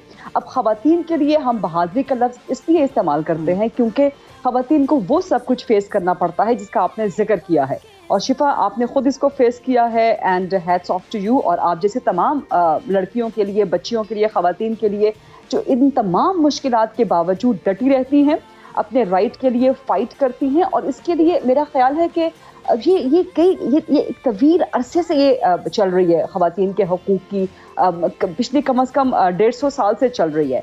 इसको ज़्यादा जो एक प्रोमिनेंस मिली है वो पिछले 70-80 सालों में मिली है, ख़ासतौर पे जब से अमेरिका में ख़वातीन ने अपने वोट के हक़ के लिए, आप इमेजिन करें कि 70-80 साल पहले तक अमेरिका में ख़वातीन को वोट का हक़ तक हासिल नहीं था। ब्लैक वुमन को वोट का हक़ हासिल नहीं था, उनको अपने राइट्स बुनियादी हासिल नहीं थे, तो वहाँ से ज़्यादा प्रोमिनेंस मिली। लेकिन हमारे पास पाकिस्तान में आते आते तो इसको बहुत टाइम लग गया है। आप आज भी देखें कि औरत मार्च को किस तरह से रोका जा रहा है। आप इमेजिन नहीं कर सकते कि एक पीसफुल प्रोटेस्ट, मतलब मेरे लिए ये अंडरस्टैंड करना बहुत मुश्किल है कि ख़वातीन को अपने हुकूक के लिए आवाज़ उठाने में, एक पीसफुल प्रोटेस्ट करने में अभी तक पाकिस्तान में मुश्किलात का सामना है। अभी तक उनको इजाज़त लेनी पड़ती है कि जी हमें एक पीसफुल प्रोटेस्ट करना है, हमें आप इजाज़त दे दें।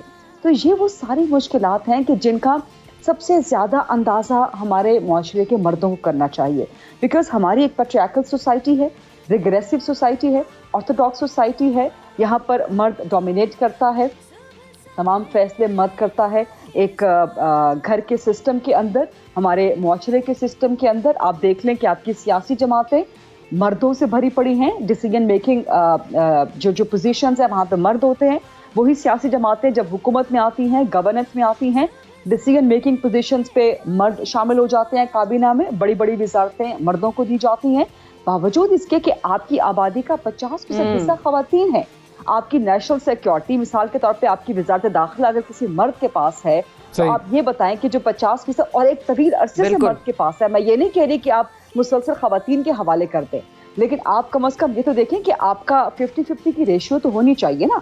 अब नेशनल सिक्योरिटी उस वक्त तक आपके नहीं आएगी जब तक बैलेंस जो है वो, जैसे अतीका उडो साहबा भी यही बात कर रही थी कि बैलेंस जो है वो अगर नहीं होगा तो फिर प्रॉब्लम शुरू हो जाएगी, ऐसा ही है। तो अच्छा, जब तक अतिका साहिबा की तरफ मैं जाना खवातीन को- चाहूँगा। मैम, आपको कभी सोशल मीडिया ट्रोलिंग और इस तरह की चीज़ों का सामना करना पड़ा, और अगर हुआ तो फिर कैसे आप डील करती हैं? क्योंकि सोशल मीडिया अक्सर औकात वो बात है ना, एक ऐसी चीज़ है कि जो रूथलेस तो है, लेकिन और उसके अंदर accountability भी उसकी कोई कोई अकाउंटेबिलिटी नहीं है, कोई चेक एंड बैलेंस नहीं है, बस जिसका जो चाहे बस बोल दो।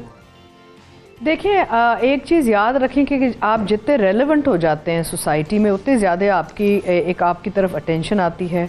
हाँ। मेरा एक ताल्लुक एक बहुत हाई प्रोफाइल प्रोफेशन से रहा है थ्रू आउट। बिल्कुल। और मैं सब जो हमारी जो नई बच्चियां आ रही हैं हमारे इंडस्ट्री में, उनसे ये कहती हूँ कि आप जितनी पॉपुलर होंगी, जितनी सक्सेसफुल होंगी, जितनी रेलेवेंट हो जाएंगी आप, उतनी ज़्यादा दुश्मनियाँ बढ़ती हैं, जेलसीज बढ़ती हैं। और आपने ये करना है कि इसके बजाय कि आप उन चीज़ों पे तवज्जो दें, आप काम करती रहें, मेहनत करती रहें, और आप you keep succeeding in your life.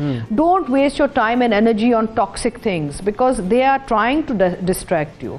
मेरे तो आपको पता है बड़े बड़े दुश्मन आए हैं ओवर द ईयर्स। Yes. तो और मैं खड़ी रही हूँ बिकॉज मेरा ये कि मैं अदालतों में भी खड़ी रही हूँ, क्योंकि मेरा ये बच्चों के साथ क्या करेंगे इस मुल्क में। तो आप जब एक हाई प्रोफाइल इंडस्ट्री से ताल्लुक़ रखें और आपका अपना एक नाम बन जाए, तो जब नाम बन जाता है उसमें पॉजिटिव एंड नेगेटिव दोनों आ जाते हैं। How you handle it is what's important. How you handle it is चाहे कुछ हो, मुझे पता है। अच्छा करीना, ये बताएं कि जब हम नेगेटिविटीज़ की बात करें, पब्लिक फिगर के लिए बड़ी एक पुरखतर और दुश्वार रास्ता होता है दुनिया को फेस करना। गलती भी होती है और कुछ जो है वो क्रिटिसिज्म भी ज़रा ज़्यादा होता है, कुछ सानू मरंदा शौक वीसी वाला मामला हो जाता है पब्लिक फिगर के साथ। आपके इस पेशे में आने से आपको क्या लगता है, what are the good things about journalism that you feel कि अगर मैं यहाँ ना आई होती तो मैंने तो ये सब चीज़ें मिस आउट की होती? बहुत सारी चीज़ें हैं, लेकिन उससे पहले जो आप लोग ट्रोलिंग का सवाल किया था, मैं उसको हल्का सा एड्रेस करना चाहूँगी। एक तो हम इसको ट्रोलिंग कहना छोड़ दें। ट्रोलिंग एक बहुत बेज़रूरत सा लफ्ज़ है। जो ख़वातीन फेस कर रही हैं सोशल मीडिया पे, वो जेंडर बेस्ड वायलेंस है। हाँ, वो तो अब्यूज़ है, बिल्कुल तशद्दुद, वो जिनसी तशद्दुद है। ट्रोलिंग होता है कि जैसे हम आपस में कोई मजाक कर लें, हम कोई तंज कर लें, कोई बेज़रूरत सा कोई मजाक कर दें, कोई छोटा मोटा जोक कर दें, कोई मॉकिंग कर दें। लेकिन जिस किस्म का वायलेंस हो रहा है, जो मैंने फेस किया है, जो शिफा ने फेस किया है, कि जो सोशल मीडिया से निकल के आपको रियल लाइफ में थ्रेट कर सकता है, यानी कि ऐसी चीज़ें फिजिकली फिजिकली आपके लिए थ्रेट पैदा कर देता है, तो ये जेंडर बेस्ड वायलेंस है और ये ख़वातीन के खिलाफ स्पेसिफिक है। तो इसको हम ट्रोलिंग ना कहें। ख़वातीन के आलमी दिन पे हम इसको रिकग्नाइज करें, इसको एक्नॉलेज करें कि ये एक नया वेपन है। जैसे शिफा ने भी कहा, ख़वातीन को साइलेंस करवाने का सबसे आसान तरीका होता है कि आप उनकी कैरेक्टर असैसिनेशन स्टार्ट कर दें। फॉर एग्जाम्पल, मैं अपने मेल काउंटर पार्ट्स को देखती हूँ कि उन पर भी इल्ज़ामात लगते हैं। मिसाल के तौर पर बहुत एक कॉमन सा इल्ज़ाम है, जो लिफाफा लेता है या लिफाफा लेती है ये सहाफ़ी, उसके पीछे सबूत कोई नहीं होते, बस एक सोशल मीडिया पे एक गाली चल निकली है, सबने उसको अडॉप्ट कर लिया, चस्के उसके सब लेते हैं। लेकिन ये एक मर्द सहाफ़ी को भी कहा जाता है, एक खातून सहाफ़ी को भी। लेकिन एक खातून सहाफ़ी को जिस तरह उसके जिनसियात की बुनियाद पे गाली दी जाती है, जिस किस्म की चीज़ें पोस्ट की जाती हैं, आप इमेजिन नहीं कर सकते क्या कुछ मैंने फेस किया है या मेरी बाकी ख़वातीन अभी जो कॉलीग्स हैं वो क्या फेस कर रही हैं। सो ये एक नया वेपन है और गाली का उतना ही इम्पैक्ट होता है जितना एक गोली का इम्पैक्ट होता है। एक गाली एक खातून का तमाम जो है ना, उसका जो एक साइकोलॉजिकल जो उसका स्ट्रक्चर है वो तबाह बर्बाद करके रख देती है, उसको ट्रॉमे में लेकर चली जाती है, वो उसको घर बैठने पे मजबूर कर सकती है, उसका करियर उससे छीन सकती है, उसकी फैमिली उससे छीन सकती है। मैंने बहुत सी ख़वातीन ऐसी देखी हैं, मेरे पास वो स्टोरीज लेके आई कि उनको जरा सी कोई गालियां दी गई या उनकी कैरेक्टर असैसिनेशन की गई, उनकी डाइवोर्सेस हो गई, उनके शौहरों ने उनके छोड़ दिया, उनके बच्चों ने उनको क्वेश्चन करना शुरू कर दिया कि मदर, ये वालदा, ये आपके साथ ये बात क्या हो रही है। उनके भाइयों ने, उनके बापों ने, उनकी फैमिलीज ने उनको घर बिठा के छोड़ दिया। तो ये हमें रिकग्नाइज करने की जरूरत है कि एक तो ट्रोलिंग नहीं है, नंबर 1। नंबर 2, जब शिफा ने सवाल किया है कि क्या चीज़ मिस आउट करती, बहुत कुछ मिस आउट करती। एक तो मुझे हमेशा से शायद वो शौक मेरे लिए रास्ता हमवार कर रहा था, क्योंकि मेरे फादर जो है वो सैरबीन सुना करते थे। रात को 8 या 9 बजे सैरबीन का, रेडियो पे सैरबीन का टाइम होता था, तो हमारे घर में एक रिचुअल होता था कि वो BBC का सैरबीन ज़रूर सुनना है। तो वो हम सारे बच्चे जो है अब्बू के गिर्द जमा हो जाते थे। तो वहाँ से I think I started getting this inspiration for listening to the news and getting to know about current affairs and international relations. तो इसमें आपके सीखने को बहुत कुछ है। और हर दूसरे दिन तो खैर नहीं, हर दूसरे लम्हे पाकिस्तान जैसे मुल्क में इतनी हैपनिंग्स हो रही होती हैं कि आपके लिए उसके साथ कोप अप करना बड़ा मुश्किल हो जाता है। आपके लिए उसके साथ साथ भागना भी बड़ा मुश्किल होता है। But again it's very challenging. एक तो आपके लिए सीखने को बहुत कुछ है, आप हर लम्हा एक नई चीज़ सीख रहे होते हैं, चाहे वो सियासत में हो, चाहे वो जनरल नॉलेज के हवाले से हो, चाहे वो इकोनॉमी के हवाले से हो, चाहे वो सोशल लाइफ के हवाले से हो, वो अवाम के हवाले से हो। प्लस इस प्रोफेशन में जो हर डोमेन में हम जो है वो सीखते रहते हैं और वाकई ये जो सीखने वाली बात है यही इंसान को आगे लेकर जाती है, सीखना और जैसे कि अतीका साहिबा ने कहा कि मेहनत, ये दो चीज़ें हैं जो कि आपको करती हैं दूसरों से। बहुत शुक्रिया अदा करेंगे गरीदा फारूकी साहिबा और अतीका उडो साहिबा, आपका भी, आप दोनों ने वक्त दिया ख़वातीन के आलमी दिन के मौके पर हमारे ख़ास प्रोग्राम में। आप लोग जो काम कर रही हैं बहुत अच्छा कर रही हैं और आप लोग इसी तरीके से आगे काम करती रहें और जो बाकी ख़वातीन है माशरे की उनको इंस्पायर करती रहें। वक्फा लेते हैं, वक्फे के बाद दोबारा हाजिर होंगे। Stay with us. सुबह सवेरे पाकिस्तान, सुबह सवेरे पाकिस्तान, सुबह सवेरे पाकिस्तान।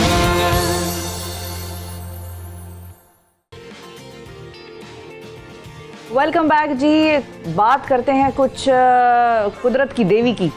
कुदरत अगर मेहरबान हो जाए तो एक रिवायती ख़ानदान और बलूचिस्तान जैसे सख्त गिर मुआशरे की नौउम्र लड़की को भी शोहरत की बुलंदियाँ नसीब हो जाती हैं। और हम बात कर रहे हैं कोयटा से ताल्लुक़ रखने वाली उरूज फातिमा की, जिन्हें स्कूल के दौर में ही गुलकारा बनने का शौक़ था। वो गुलकारी के मैदान में वो पहचान मिली, उनको ऐसी पहचान मिली स्कूल के दौर से ही कि दुनिया जो है वो उस पहचान को और उस पॉपुलैरिटी को तरसती है। इन्हें इस शोबे में कदम रखे ज़्यादा अरसा नहीं हुआ था, लेकिन दुनिया भर में इनके मद्दाह जो हैं वो अब पाए जाते हैं। और उन्होंने 12 बरस की उम्र में अली ज़फ़र के साथ गुलकारी की ख्वाहिश का इजहार किया था और ये ख्वाहिश 2019 में पूरी हुई और अली ज़फ़र के साथ इनका जो गाया गीत था लैला ओ लैला, उसकी शोहरत तो फिर हम सब उससे बखूबी वाकिफ़ हैं। जी, लैला ओ लैला यूट्यूब पर करोड़ों लोग इस गीत को देख चुके हैं, पसंदीदगी का इजहार कर चुके हैं और हमारे साथ आज मौजूद हैं उरूज फातिमा। अस्सलाम वालेकुम उरूज एंड हैप्पी वुमेन्स डे। वालेकुम अस्सलाम, हैप्पी वुमेन्स डे। जी उरूज, सबसे पहले तो ज़रा आपने मौसीकी के सफ़र का बताइए कि ये सफ़र आपने कैसे शुरू किया, कैसे तरबियत हासिल की और कैसे आप उस जगह पर पहुंची जहां पर आप आज हैं। अच्छा, अगर मैं बात करूँ अपनी जर्नी की तो मैं 8 साल की थी और मैंने अपने सिंगिंग का मतलब स्टार्ट लिया। सबसे पहले तो मैं मतलब स्कूल से मैंने स्टार्ट लिया, स्कूल के इवेंट्स में परफॉर्म करती थी। फिर उसके बाद आहिस्ता आहिस्ता मुख्तलिफ NGOs में और छोटे छोटे प्लेटफॉर्म्स पे, और उसके बाद फिर अली भाई के साथ गाना गाने का चांस मिला और वो मेरा टर्निंग पॉइंट था। और एक तरीके से वहाँ से मेरा जो सही तरीके से सिंगिंग करियर का स्टार्ट था वो वहाँ से था। बिल्कुल सही है। अच्छा, तो ये अली ज़फ़र साहब के साथ ही गाने की ख्वाहिश क्यों? हाँ। ये ज़रा बताएं, कब से आप इनकी फ़ैन हैं और इनका कौन सा गाना आपको सबसे ज़्यादा पसंद है और फिर इनसे रब्ता कैसे हुआ? देखिए, उनके फैंस तो हर जगह हैं और मैं भी बचपन से उनकी फ़ैन थी। और उनका एक गाना था कोक स्टूडियो का, मुझे बहुत ही अच्छा लगता है, यार ढाली उनका गाना था, मैं बहुत गुनगुनाती भी थी। और इसके अलावा भी बेशुमार उनके गाने हैं, बेशुमार मूवीज़ हैं और मैं तो उनकी बचपन से ही फ़ैन थी और बचपन से ही उनके साथ गाना गाना चाहती थी। अच्छा, हाँ, तो भाई सही बात है, बचपन तो आपका अभी भी बचपन ही चल रहा है, मतलब ऐसा तो है नहीं कि आप जो है वो बुजुर्गी की तरफ माइल हो गई हैं। अच्छा, ये बताएं मुझे कि जब आप सिंगिंग की तरफ आई तो ये आपका कोई यूँ कह लें कि इंस्पिरेशन कौन था और क्या आपके घर में भी कुछ इस तरह की आपको वो कहते हैं ना कि एक सपोर्ट और आपको जो है वो सिंगिंग का इंकरेजमेंट, कुछ इस तरह का सिलसिला था? अच्छा, देखिए, मुझे लगता है कि मेरे ख़ानदान में वाहिद मैंने ही ये स्टार्ट किया है और मैं बचपन से ही मुझे बड़ा शौक़ था इस फील्ड में, सिंगिंग का, डांस का मैं बड़ा शौक़ रखती थी। और मेरे भाई मेरे साथ वो गिटार प्ले करते हैं और वो भी मेरे साथ साथ थे, उन्होंने भी काफ़ी इनकरेज किया और फिर इस तरीके से इस फील्ड में मैं आई हूँ। अच्छा, तो अब आप दोनों की एक टीम है? बिल्कुल कह सकते हैं। वेरी गुड, जबरदस्त। तो इस टीम के अंदर ज्यादा जो है वो रोप कौन जमाता है, ज्यादा किसकी चलती है? देखिए, मैं असल में छोटी हूँ, वो बड़े हैं, तो मेरी बात उनको थोड़ी ज़्यादा सुननी पड़ती है। मैं भी उनकी बातें सुनती हूँ बट वो शायद मेरी थोड़ी ज़्यादा पास होते हैं। अच्छा तो तो देखे ना, छोटी की बात मानना और अपनी बहन की बात मानना, कितना जबरदस्त प्यारा जेस्चर है। बिल्कुल, हाँ। अच्छा ये बताएं, अब आगे फ्यूचर में आपके क्या इरादे हैं, कहाँ तक आपने पहुंचना है, और अगले कोई प्रोजेक्ट्स हैं जिन पर काम हो रहा है आजकल? देखिए, ये जो सिंगिंग का करियर मैंने मतलब सिंगिंग जर्नी स्टार्ट की है, वो तो इंशाल्लाह चलती रहेगी जब तक, और न्यू एल्बम जो है वो भी मैं सोच रही हूँ, और काफ़ी काम भी चल रहा है, प्रोजेक्ट्स ऐसे हैं पेंडिंग पे हैं और उन पे काम भी करना है, और इंशाल्लाह आगे ये काम चलता रहेगा क्योंकि लोग प्यार करते हैं, लोग पसंद करते हैं और लोग इंतज़ार करते हैं मेरे न्यू सॉन्ग का। तो उन लोगों के लिए मैं ज़रूर मैं काम भी कर रही हूँ अपने काफ़ी प्रोजेक्ट्स पर, तो इंशाल्लाह ज़रूर आपको देखने को मिलेगा। तो लोग इस बात का भी इंतजार कर रहे हैं कि इस वक्त हमारे प्रोग्राम में उरूज कौन सा गीत सुनाएंगी। मैं 2 लाइनें सुनाना चाहूँगी जुनैद जमशेद सर का, एक बहुत ही अच्छा गाना है और उसकी 2 लाइन्स मैं गाना चाहूँगी। जरूर।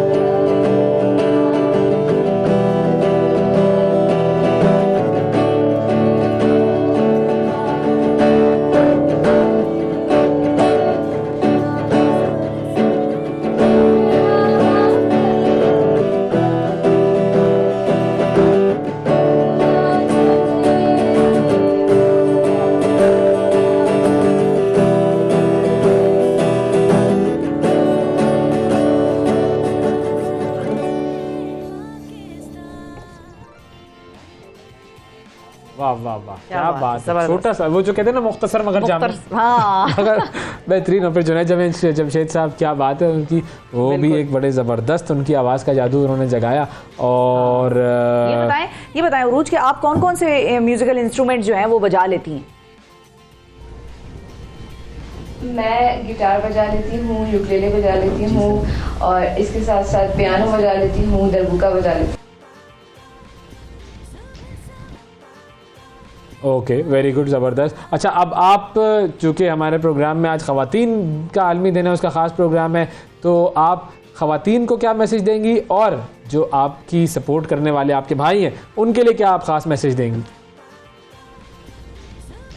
देखिए, मैं यही कहना चाहूँगी कि जो ये एक वुमेन, एक लफ्ज़ है औरत, उसमें बहुत से मायने छुपे हैं, और बेशक हमारा जो इस्लाम है उसने बराबर हकूक़ दिए हैं औरतों को भी, और आज का दिन ख़ास हमारी वुमेंस के लिए डेडिकेटेड है। तो मैं आप सबको यही कहना चाहूँगी कि आप अपने दिन को एंजॉय करें, क्योंकि औरत किसी से कम नहीं, किसी से पीछे नहीं, और औरत हर फील्ड में आगे जा सकती है और अपने आप को प्रूव कर सकती है। और इसके साथ साथ मैं ये कहना चाहूँगी कि एक औरत के साथ साथ उसके भाई, उसके बाप, उसके शौहर का भी किरदार हो सकता है, जैसे मेरे साथ मेरे भाई की सपोर्ट है।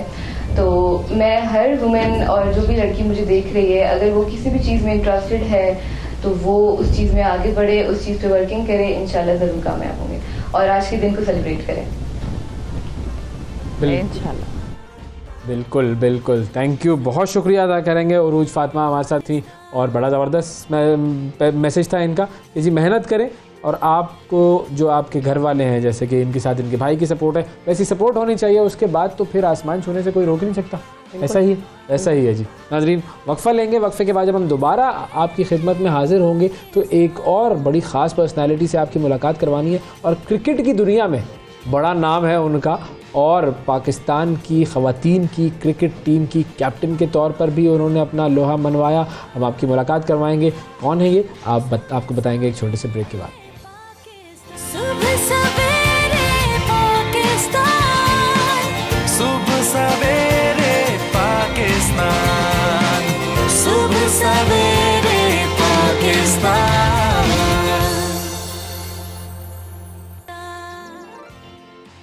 वेलकम बैक जी। सुबह सवेरे पाकिस्तान में एक मरतबा फिर खुशामदी। जैसा कि हम बात कर रहे हैं, पाकिस्तानी ख़वातीन हर शोबे में अपना लोहा मनवाती हैं। अब बात करते हैं खेल के मैदान की, क्रिकेट के मैदान की। एक बहुत ज़बरदस्त खिलाड़ी जिनसे हम आपकी मुलाकात करवाएंगे, ये वो खिलाड़ी हैं कि जिन्होंने पाकिस्तान की ख़वातीन की क्रिकेट टीम की कप्तानी का भी एजाज़ हासिल किया। बिस्मा मारूफ साहिबा हमारे साथ मौजूद हैं ख़वातीन के आलमी दिन के स्पेशल प्रोग्राम में। अस्सलाम वालेकुम Bisma, very happy women's day to you. सबसे पहले थोड़ा सा ये बताइए कि ये जो इंटरनेशनल वुमेंस डे है, ये क्या मायने रखता है?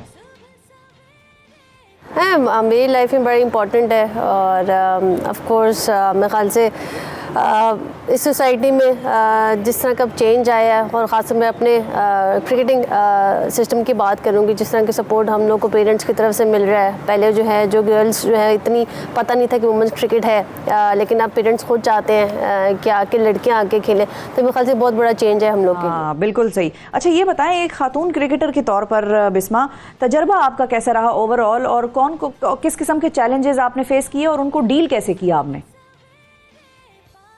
शुरू में जब स्टार्ट किया था तब हमारे पास इतने रिसोर्सेज नहीं थे, इतने फैसिलिटीज़ नहीं थी, बड़ी लिमिटेड चीज़ें थी। जहाँ पर क्लब जाके खेलना पड़ता था, लड़कों के साथ खेलना पड़ता था, लड़कियों के लिए एक अलग एकेडमीज़ नहीं थी और इतना खुला माहौल नहीं था जहाँ पर लड़के जाके खेल सकती हैं। पर अब के टाइम में काफ़ी ज़्यादा चेंज आ गया है। जैसा मैंने कहा कि पेरेंट्स अलाउ करें लड़कियों को कि वो खेल सकें, और एक एक्सेप्टेंस आ गई women's cricket in our country, जो कि काफ़ी ज़्यादा चेंज आया। बिल्कुल सही है। ग्राउंड है, उसकी अवेलेबिलिटी बड़ी ज़रूरी है ख़वातीन के लिए, ताकि वो उसमें जाएं खेलें। फैसिलिटी बड़ी ज़रूरी है। अच्छा, अब ज़ाहिर है ये सारे चैलेंजेस तो थे, लेकिन इन पूरे चैलेंजेस का मुकाबला करने के लिए आपके क्रिकेटिंग करियर में आपको सबसे ज़्यादा सपोर्ट किसने किया? फादर, उनका बहुत ज़्यादा रोल था मेरी लाइफ में, और इनफैक्ट मैंने स्टार्ट भी उनकी वजह से किया था, और फैमिली ने, भाई वगैरह सारे बड़े उन्होंने सपोर्ट किया। अब जैसे शादी है और शादी के बाद मेरे हस्बैंड का अब ज़्यादा सपोर्टिव रोल रहा है। तो मेरे ख्याल से मेरी कैरियर में जो मेल का जो सपोर्ट मुझे रहा है, मेरे ख्याल से उससे मुझे काफ़ी हेल्प मिला, और जिसकी वजह से मैं अपने कैरियर को यहाँ तक परस्यू कर। अच्छा ये बताएं ख़वातीन की क्रिकेट को अब दुनिया में मज़ीद पॉपुलर बनाने के लिए, मज़ीद एक्सेप्टेबल बनाने के लिए हमें क्या करना चाहिए?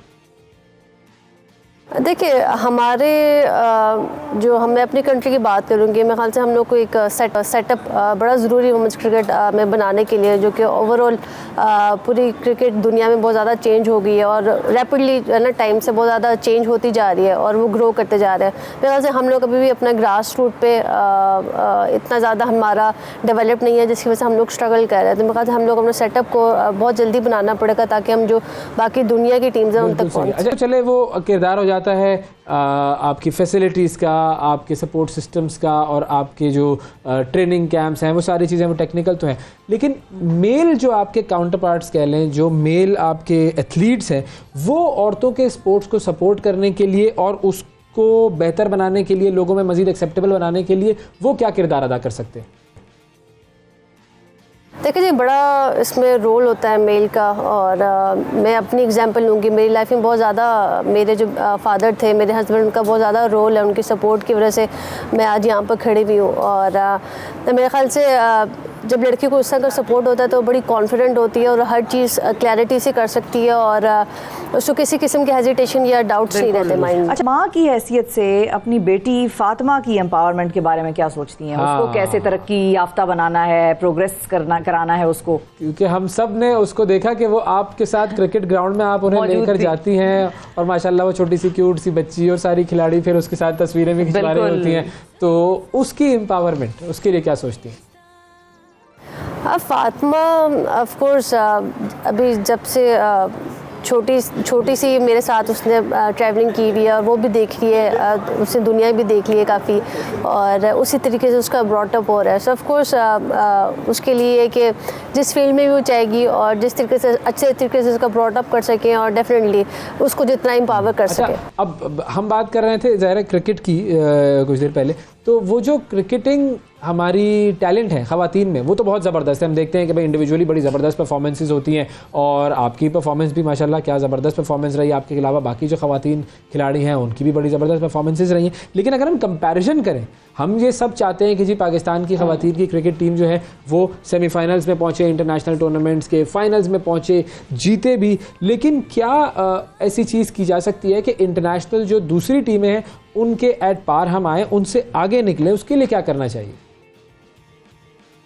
देखिए, जैसे मैंने पहले बात की, हमारा ग्रास रूट सिस्टम को बड़ा इम्प्रूव होने की ज़रूरत है और मेरे ख्याल विजनरी लोगों को आने की ज़रूरत है ताकि इस सेटअप को बेहतर कर सके, वुमेन्स क्रिकेट जो है बेहतर तरीके से ग्रो हो सके। बिल्कुल सही है, बिल्कुल सही है। अच्छा, नेक्स्ट जनरेशन की जो फीमेल एथलीट्स हैं उनको इंस्पायर करने के लिए, एम्पावर करने के लिए आप कैसे काम कर रही हैं?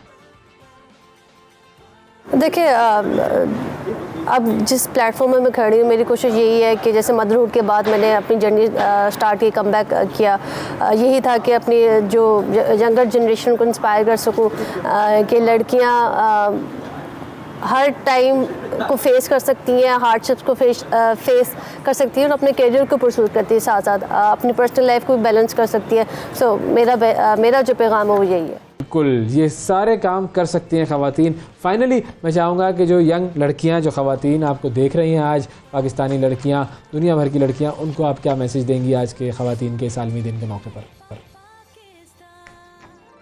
एग्जीबिशन मैचेस हम लोग के स्टार्ट हो रहे हैं, बड़े एक्साइटेड हैं इस केस के लिए। ये प्लेटफॉर्म हमें बहुत देर बाद मिला है और मेरे ख्याल पूरी लड़कियां हम लोग काफ़ी ज़्यादा इस अपॉर्चुनिटी के लिए वेट कर रहे हैं और ज़रूर हमारे मैचेस देखने आए और वुमेंस क्रिकेट को सपोर्ट करें। बिल्कुल बिल्कुल, ये अपॉर्चुनिटी आप लोगों को मिली और इस तरह की अपॉर्चुनिटीज़ बाकियों को भी मिलनी चाहिए। थैंक यू जी। बिस्मा मारूफ साहिबा हमारे साथ मौजूद थी और बिस्मा मारूफ साहिबा पाकिस्तान की साबिक कप्तान, पाकिस्तान की ख़वातीन की क्रिकेट टीम की। बहुत सारी ऐसी टैलेंटेड ख़वातीन हैं स्पोर्ट्स के मैदान की, अगर मैं बात करूं, बहुत सारी ऐसी ख़वातीन हैं, फुटबॉल में भी, हॉकी में भी, क्रिकेट में भी, एथलेटिक्स में भी, टेबल टेनिस का भी हमने शुरू में जिक्र किया था। वो तमाम लड़कियां हम सबका पाकिस्तान का फ़ख्र हैं और हमें उनको आगे बढ़ाना है। यही मैसेज था इस सेगमेंट का। एक वक्फ़ा लेते हैं, वक्फ़े के बाद एक और बड़ी ख़ास शख्सियत से आपकी मुलाकात करवानी है। सियासत के मैदान में किस तरीके से वो अपना नाम बना रही हैं, उनसे मिलेंगे एक छोटे से ब्रेक के बाद। सुबह सवेरे पाकिस्तान, सुबह सवेरे पाकिस्तान, सुबह सवेरे पाकिस्तान। वेलकम बैक जी। अब कुछ बात करते हैं सियासत में ख़वातीन का किरदार कितना अहम है, कितना ज़रूरी है। खैर ज़रूरी तो है, जिस तरह हर फील्ड में ख़वातीन को एक्सेल करके मुआशरे की तरक्की जो है वो दिलाई जा सकती है, उसी तरह सियासत में भी ख़वातीन का रोल बड़ा अहम है। क्योंकि लेकिन सियासत जो है वो ज़्यादा पेचीदा शोबा है मेरे ख्याल में बाकी शोबों से। बिल्कुल, और उसमें प्रॉब्लम्स भी बड़ी हैं, चैलेंजेस भी बड़े हैं। हेड ऑन आपका मुकाबला होता है अपने अपोनेंट्स के साथ। जाहिर है अपोनेंट्स में फिर ज़रूरी नहीं है अगली खातून ही हो, मर्द भी हो सकता है। फिर वो जो तनकीदी निश्तर हैं एक दूसरे पर बरसाए जाते हैं, उसमें भी किसी किस्म का कोई लिहाज नहीं होता और ये कहा जाता है कि भाई आप पब्लिक प्रॉपर्टी हैं, आप पब्लिक फिगर हैं और चूंकि आपका सियासत से ताल्लुक है तो अटैक्स भी उसी तरह जो है हर अटैक के लिए बिल्कुल आप तैयार रहें। तो वो एक जो एक्सेप्टेबिलिटी है फॉर अ वुमन और फिर उसकी फैमिली, वो कितना एक चैलेंजिंग है। और फिर एक डिबेट हमारे यहाँ ये भी बड़ी चलती है, रिजर्व सीट वर्सेज जो इलेक्शन लड़ने वाले कैंडिडेट्स होते हैं और किस किस्म की सियासत दोनों में जो है वो मुख्तलिफ पाई जाती है, कौन सी ज़्यादा आसान है, कौन सी ज़्यादा चैलेंजिंग है। और दोनों में जाहिर है चैलेंजेस हैं, लेकिन क्या क्या है ये हम जानेंगे सियासतदान से ही बात करके, तभी पता चलेगा कि उनकी जो दिल के फफोले हैं उनको भी आज हम मौका देते हैं, फोड़े इधर बैठ के। पाकिस्तान तहरीक-ए-इंसाफ पाकिस्तान की बड़ी पॉपुलर जमात है और उस पॉपुलर जमात में बड़ी पॉपुलर ख़वातीन है और पॉपुलर ख़वातीन का किरदार हमेशा हमारे सामने आता है। उन ख़वातीन में से एक खातून लीड है, बिल्कुल, जो विमेंस विंग की लीडर भी हैं एक तरह से। कमल शौजब साहिबा हमारे साथ मौजूद हैं। सही सलाह हमने वो तारुफ कराया आपका। पहले तो देखिए पार्लियामेंट्री सेक्रेटरी जबान पे चढ़ा हुआ था अब चूंकि रिजीम चेंज के बाद आप लोग हुकूमत का हिस्सा नहीं है तो अब आप जाहिर है कि पार्टी के ओहदों पे ज़्यादा फाइज हैं, ज़्यादा रैलियाँ वैलियाँ आपकी ख़वातीन, वो जिम्मेदारी आपकी, ऐसा ही है? बिल्कुल ऐसा है। अस्सलाम वालेकुम, हैप्पी वुमेन्स डे जी। पहले तो आप सबको बहुत ज़्यादा, आपको भी वुमेन्स डे मुबारक। बिल्कुल बिल्कुल। और ये तो इंटरनेशनल वुमेन्स डे हमारा तो हर रोज़ ही ख़वातीन का दिन होता है और होना चाहिए। जो इंट्रोडक्शन दिया है उसको थोड़ा सा करेक्ट कर दूं। मैं PTI women wing president PTI women wing Pakistan और लीडर हूँ। लीडर आसान है ना, लीडर वो कभी कोई प्रेसिडेंट हो जाता है, कोई वाइस प्रेसिडेंट हो जाता है, बेहतर है कि आप लीडर कह दें, कोई तब्दीली का पता नहीं होता। बस वो जरा जिम्मेदारी ज्यादा बड़ी है तो फिर उसके नए प्रेसिडेंट भी आ गए आपके। हाँ जी, वो भी आ गए, लेकिन खवातीन की प्रेसिडेंट नहीं हूँ। बिल्कुल। तो बाकी आपने जो बातें की हैं वो बिल्कुल ठीक है। पाकिस्तान में जो हमारा सियासत है, जब हमने शुरू की तो वो बड़ा स्ट्रिक्टली नो गो एरिया था। औरतों क्या मर्दों के लिए भी नो गो एरिया था।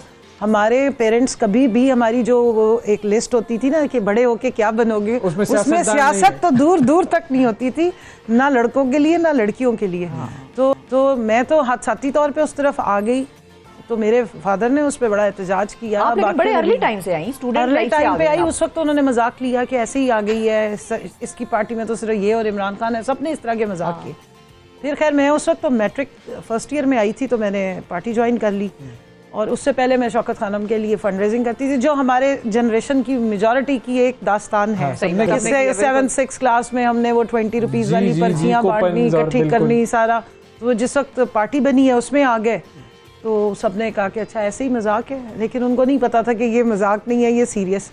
और जब मैंने सीरियसली बिल्कुल स्टार्ट कर दिया और मैं बिजनेस इंसाफ स्टूडेंट फेडरेशन से, जब मैंने अपनी यूनिवर्सिटी कॉलेजेस के टाइम पे पहले तो अंडर कवर किया, क्योंकि कॉलेज में भी इजाज़त नहीं होती थी, लेकिन वहीं से ही हम लोगों की देखें आप, ISF से बहुत सारी हमारी लीडरशिप निकली है, यंग लीडरशिप। फ़ारूक हैं, मुराद सईद हैं, ज़रताज गुल हैं, मैं भी हूँ उसमें, और भी हमारे बहुत सारे हैं जो सूबाई उस पर आए हैं, बड़े वज़ीर बने हैं।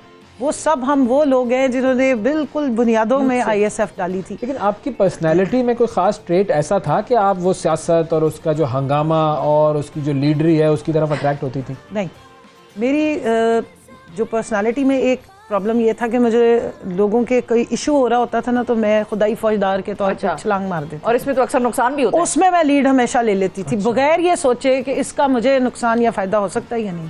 मुझे ये होता था कि जिसका मसला है उसका हल होगा या नहीं। उधर से ये चीज़ डेवलप होना शुरू होगी। दूसरा पे मैं बीच में बहुत अरसा जब शादी के बाद सोशल वर्क की तरफ गई, तो जब मैं जितना सोशल वर्क करती थी, मैं कहती थी या अल्लाह, मैं 3 लोगों से पैसे इकट्ठे करती हूँ तो आगे जाती हूँ, एक बंदा तो आगे 4 बंदे परेशान बैठे हैं।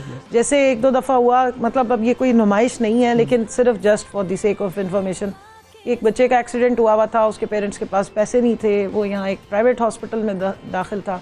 हमने 5-6 फ्रेंड से कह के हमने पैसे इकट्ठे किए। मैं जब वहाँ देने गई तो वहाँ उस वार्ड में 4 और नौजवान बच्चे बिल्कुल ज़िंदगी मौत की कश्मकश में।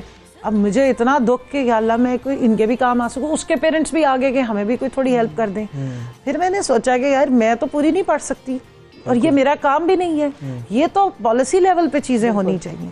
मेरे वालिद बीमार थे, उनका कैंसर का ट्रीटमेंट चल रहा था, मुख्तलिफ हॉस्पिटल्स में जाना होता रहा। वहाँ मैं जब बैठती थी ज़्यादा टाइम और मैं देखती थी कि यार लोग आ रहे हैं और कितनी तकलीफ में है।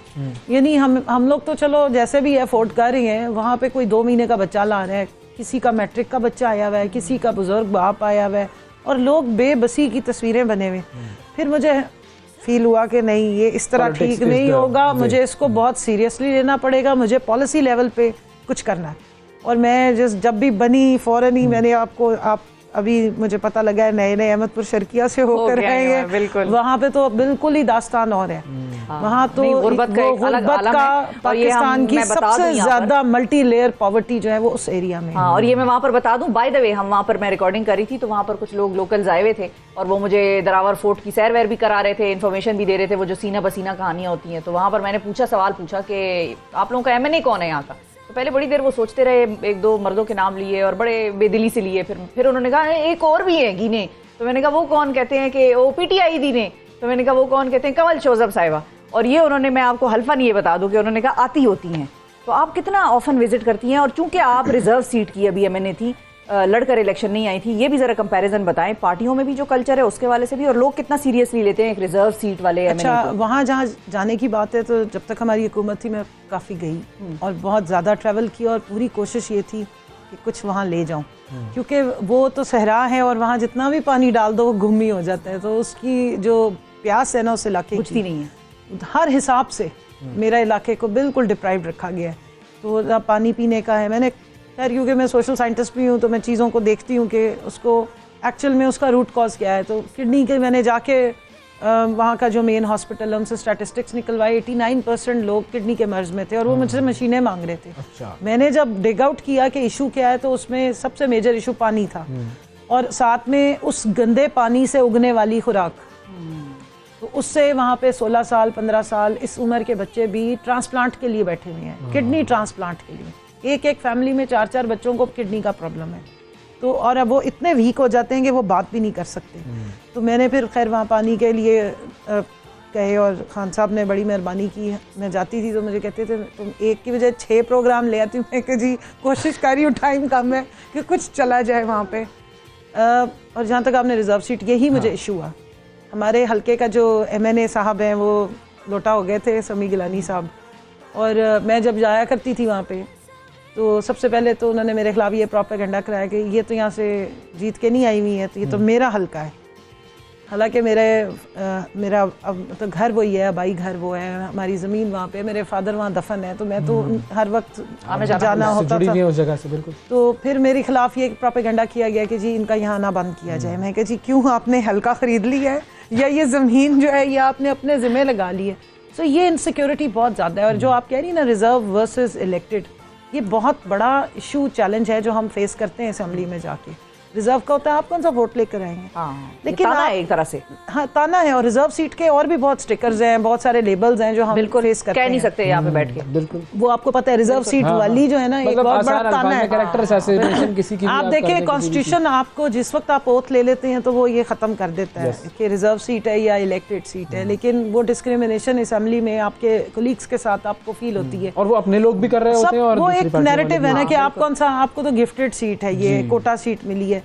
तो इस कोटा सीट पे आने के लिए भी बहुत लोगों ने बहुत मेहनत की है। और आपके 6 हलकों में हम लोगों ने पूरा काम किए, एक नहीं कई इलेक्शंस लड़े। और अगर हमें मिल जाए टिकट तो खवातीन बहुत सारी तैयार होती हैं इलेक्शन लड़ने के लिए। वो टिकट ना देने के पीछे क्या एक सोच कारफरमा होती है या क्या कोई उनकी रिजर्वेशंस होती हैं?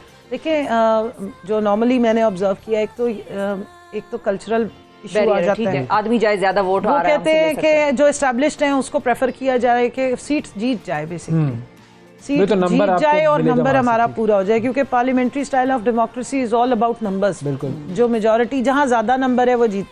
सो प्रॉब्ली इस वजह से घबराहट होती है पार्टीज को, अपनी खवातीन को सीट देते कि अगर ये हार गई तो फिर खामखा में हमारा सीट भी ज़ाया होगी। दूसरा, अब जैसे मैंने टिकट इसी हल्के से मांगी थी, अब वो ज़ाहिर है वो एक्सेप्टेड वहाँ की फैमिलीज़ हैं, इस्टेब्लिश्ड फैमिलीज़ हैं, तो उनके मुकाबले में मुझे तो रिजर्व सीट मिल गई, मैं आ गई असेंबली में, तो वो भी जीत कर आ गया, हालांकि पार्टी का वोट था। सो अब इस दफ़ा मेरा ये ख्याल है, खान साहब ने बहुत उससे कहा है कि हम इंशाल्लाह कोशिश करके अपनी खवातीन को मैदान में उतारेंगे, क्योंकि इस वक्त आपने देखा एक वेव भी बनी हुई है।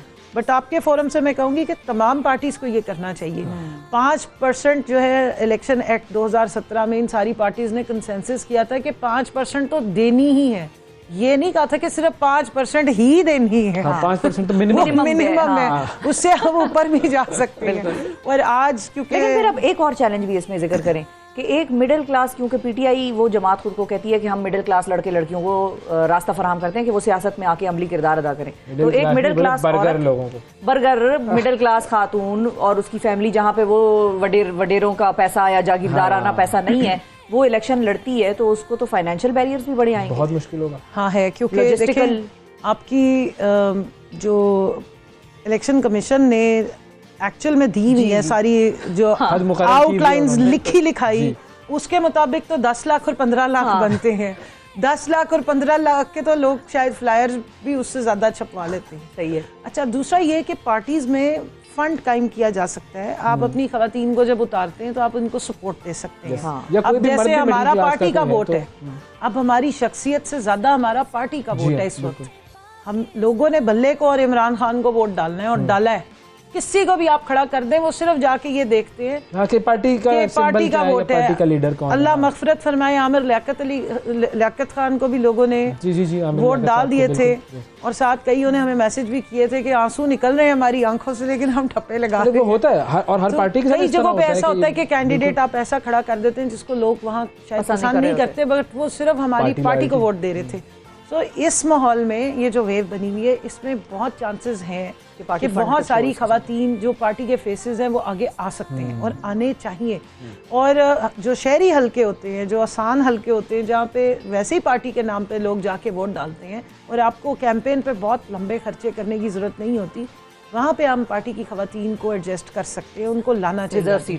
तो इट्स नॉट अबाउट कि आपने एडजस्टमेंट करनी है। मुझे इस लफ्ज़ से नफरत होगी, मुझे इस एडजस्ट लफ्ज़ से नफरत है कि पूरा पाकिस्तान एडजस्ट की बात करता है और अपने आप को अंडरमाइन करता है। मैं ये लेबल नहीं लगवाना चाहती, सिर्फ इतनी बात है कि देखिए पार्टी में और पॉलिटिक्स में खवातीन को आना चाहिए। जेंडर पैरिटी हमारी बहुत ज़्यादा है, किसी उस पर लेबर पे ही देख लें। अगर आप लेबर वर्क फोर्स देखें तो 89% हमारे मेल हजरात हैं, 21% खवातीन है। सिर्फ अगर हम 45% अपना जेंडर पैरिटी जो लेबर का है इंडेक्स वो कम कर लें तो पाकिस्तान तरक्की कर सकता है। बिल्कुल कर सकते हैं। सो ये हमारा वो भी, मैं क्योंकि पार्लियामेंट्री सेक्रेटरी थी, इनको याद भी है वो, तो काफ़ी चीज़ें आती थी कि उसमें भी हम लोग ये देखा करते थे कि अगर ख़वातीन की एम्पावरमेंट का बहुत जिक्र होता है, लेकिन एम्पावरमेंट जुबान के कहने से तो नहीं आएगी, इम्प्लीमेंटेशन वो तो आपको स्कूल के लेवल से शुरू करना पड़ेगा, प्लान करना कि आप इनकरेज करते हैं कि प्राइमरी से आपका ड्रॉप आउट रेट कम हो, फिर आगे आए सेकेंडरी, फिर आप मैट्रिक तक कर रहे हैं, फिर आप उसके बाद कॉलेजेस में उनके लिए एनवायरनमेंट क्या दे रहे हैं, मोबिलिटी के इश्यूज़ को, सेफ्टी सिक्योरिटी के इश्यूज़ को हल करें। अच्छा, ये तो चले हमने बात की कि पार्टी लेवल पे क्या होता है, लेकिन अवामी लेवल पर जब फॉर एग्जांपल कोई खातून इलेक्शन में खड़ी हुई है और पार्टी ने उनको नॉमिनेट कर दिया, टिकट दे दिया, तो लोगों की एक्सेप्टेबिलिटी होती है कि हम एक खातून को जाकर वोट डालें और उसको अपना एमएनए या वो हल्के में आ रही है, मर्दों के दरमियान खड़ी है, नारे लगा रही है। बड़ा इंटरेस्टिंग बात है कि मेरा बड़ा बैकवर्ड एरिया है और कहने को लोग बहुत कंजर्वेटिव है, ये वो एरिया है जिसमें मैं अपने एमएनए बनने के बाद गई तो मुझे पहले इंट्रोडक्शन कराना पड़ा कि मैं कौन हूँ, क्योंकि मैं आज तक अपने इलाके में बगैर पर्दे के निकली नहीं। अच्छा, हमारी किसी को ये मालूम नहीं था कि जो ये ख़ानदान है या मेरे वालिद या जो मेरे ताया चचा या मेरे दादा का जो नाम यूज़ होता है, इनके घर में औरतें या बच्चियाँ कितनी हैं, कौन है। हम रात को निकलते थे, हमारी वहाँ फैक्ट्री है, उसका चक्कर लगा लेना हमारे लिए बहुत था, या एक और दो दुकानें थी जहाँ से हम आइस लॉलीज खाया करते थे रात को सारे कजन्स जाके। दिन में हम कभी इस तरह ओपन नहीं निकले और ना हमें निकलने दिया जाता था, पर्दा इतना स्ट्रिक्ट था। और अब ये है कि वहाँ के चौकों में मुख्तलिफ बड़े बड़े जगहों पे मेरी बड़ी बड़े बैनर्स लगे हुए हैं, और वही ताया चचा हैं जो जिन्होंने पहली दफ़ा मुझे ये कह के मना कर दिया क्यों हमारे घर के लड़के मार गए हैं, जो हमारी बेटी जो है वो अब सियासत करेगी, लोगों का दरवाजे खटकाएगी। अवाम की एक्सेप्टेबिलिटी है, आपने खुद देख लिया। अवाम को इस चीज़ से फ़र्क नहीं पड़ता है कि खातून आई है या बंदा आया, उनका जो नुमाइंदा है अगर वो उनके दिल की बात that was the only thing और that अगर they were उनका concerned काम करे। about. बड़ी अच्छी मिसाल है, हम मेरे बिल्कुल थोड़ा सा आगे जरताज गुल का हल्का है, बिल्कुल, और आप ये देखें कि वो खातून ने वहाँ पे 2 सिटिंग डायनेस्टीज़ को हराया था, बड़ी फैमिलीज़ को हराया था, और वो एक मिडिल क्लास फैमिली से आती है। उसके फादर भी एक नौकरी पेशा शख्स थे, मेरा अब्बा भी एक नौकरी पेशा आर्मी का शख्स था, और वो सख्त मना करते थे आप सियासत और इन चीज़ों से दूर हैं। लेकिन इस चीज़ पे वो कन्विंस हो गए जब मैंने उन्हें कहा कि इस अगर हम नहीं आएंगे तो कौन आएगा, तो उन्होंने कहा एक चीज़ मेरे से वादा करो, फिर अपने इलाके की खिदमत करनी है, जो वहाँ के लोग हैं उनका कर्ज है आप पे, अगर आप कुछ बन जाए तो फिर उनको रिटर्न करें। मुझे 1 साल लगा अपना इंट्रोड्यूस कराने में। लोगों ने कंफर्म किया कि अच्छा ये जो कह रही है, जिस खानदान का नाम ले रही है, ये क्या वाकई उन्हीं की बेटी है या बाहर से आ गई है। मेरा जो अपने सिटिंग एमएनए था उसने मेरे खिलाफ वहाँ पे प्रोपेगेंडा किया, और मुझे खुद उसने लोगों से इंट्रोड्यूस कराया। लोगों को कोई इशू नहीं होता, पाकिस्तान की सोसाइटी में बहुत एक्सेप्टेबिलिटी है। मेरे से पहले आप क्रिकेट की हमारी चैंपियन से बात कर रहे थे, वहाँ पे हमारे एरियाज़ में आप जाएं, आपने शायद पता नहीं देखा या नहीं है, वहाँ ख़वातीन बाइक्स चला रही हैं आजकल, बाइकियाँ कर रही हैं, रिक्शा चला रही होती हैं, बसें चला रही हैं, वर्कशॉप्स पे काम कर रही हैं। जो टैबू है हमारा कि या हम लगा देते हैं ना लेबल की, ये तो सिर्फ मर्द के करने का काम है, वो सब कर रही हैं, खेतों में सारा दिन काम करती हैं। बिल्कुल, डिसीजन मेकिंग मेजॉरिटी हमारे घरों में ख़वातीन कर रही होती हैं।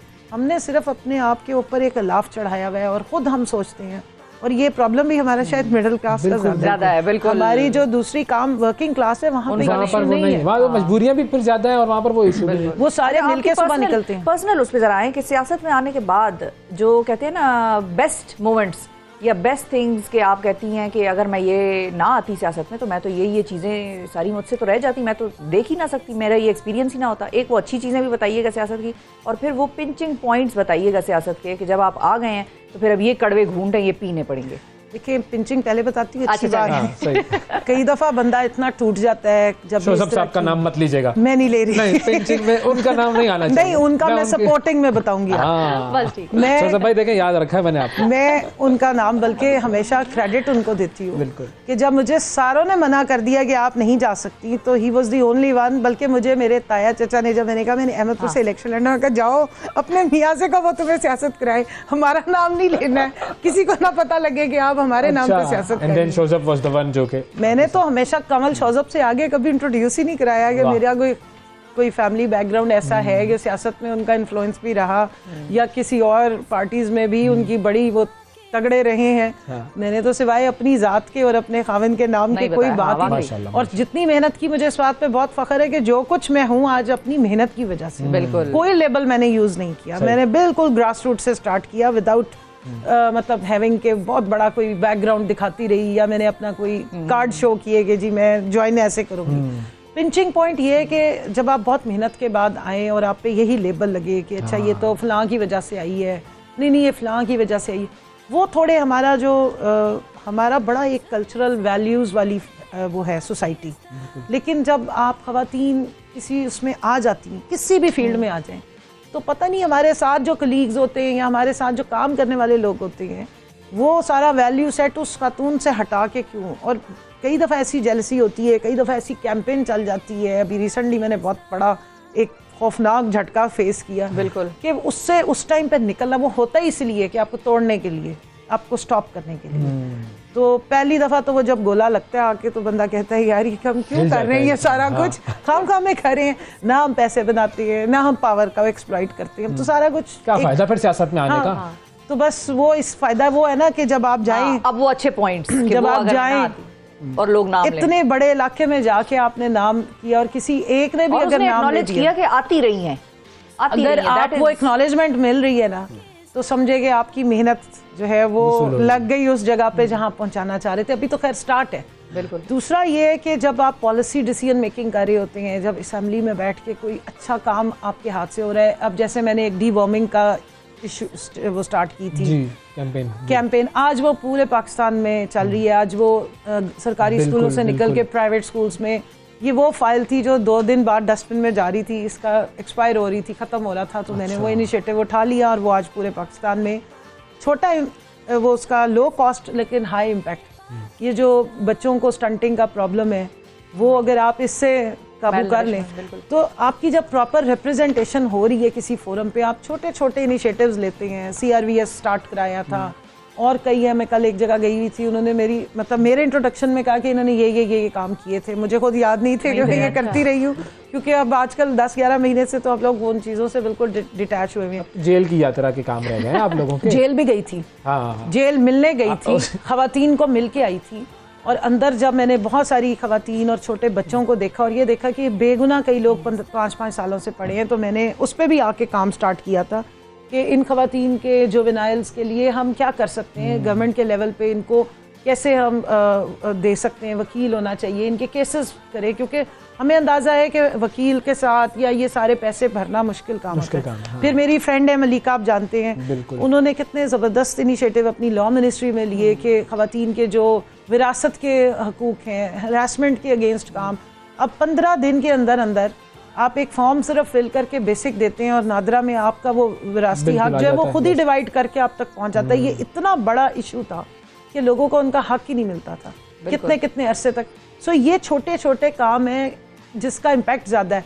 जब हम ये देखते हैं और जो इससे खुशी मिलती है ना, जितना मर्जी कोई हमें दबाने की कोशिश करे, रगड़ने की कोशिश करे, हम और लीचड़ होके वापस आते हैं।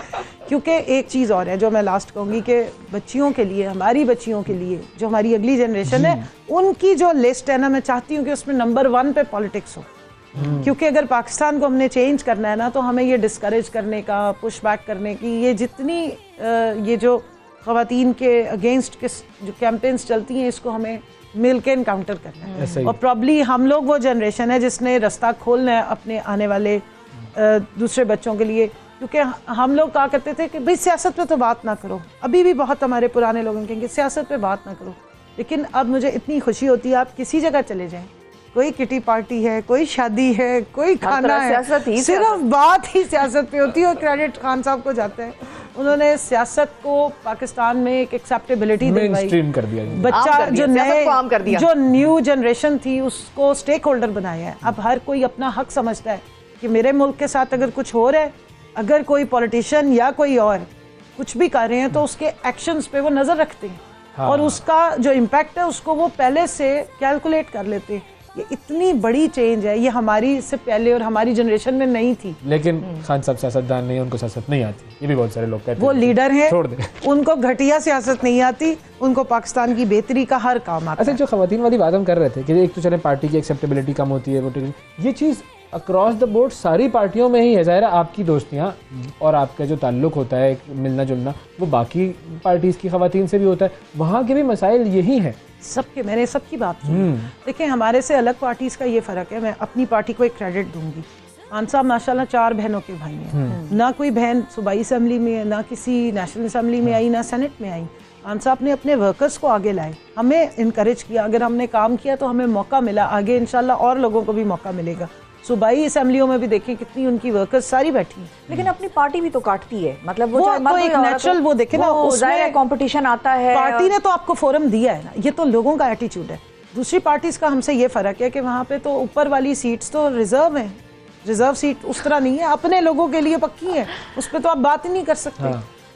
अब देखें, मैं विमेन विंग की प्रेसिडेंट बनी हूँ, मैंने इस चीज़ को बड़ी मेहनत करके अर्न किया है, लेकिन मेरी जो काउंटर पार्ट है नून लीग में, मरियम बीबी जो अभी कोऑर्डिनेटर बन गई हैं या जो चीफ ऑर्गेनाइजर बनी है, उन्होंने पार्टी के लिए या उनका ओवरऑल क्या था मतलब एक्सपीरियंस, उन्होंने कभी स्टूडेंट पॉलिटिक्स की नहीं, वो क्योंकि एक पॉलिटिशियन या एक वज़ीर-ए-आज़म की बेटी होने का टाइटल रखती थी, जो शायद मैं या और बहुत सारे लोग हैं जो हमारी ये तो क्रेडिट देंगे ना कि उन्होंने अपनी बेटी को चुना, बेटों को नहीं।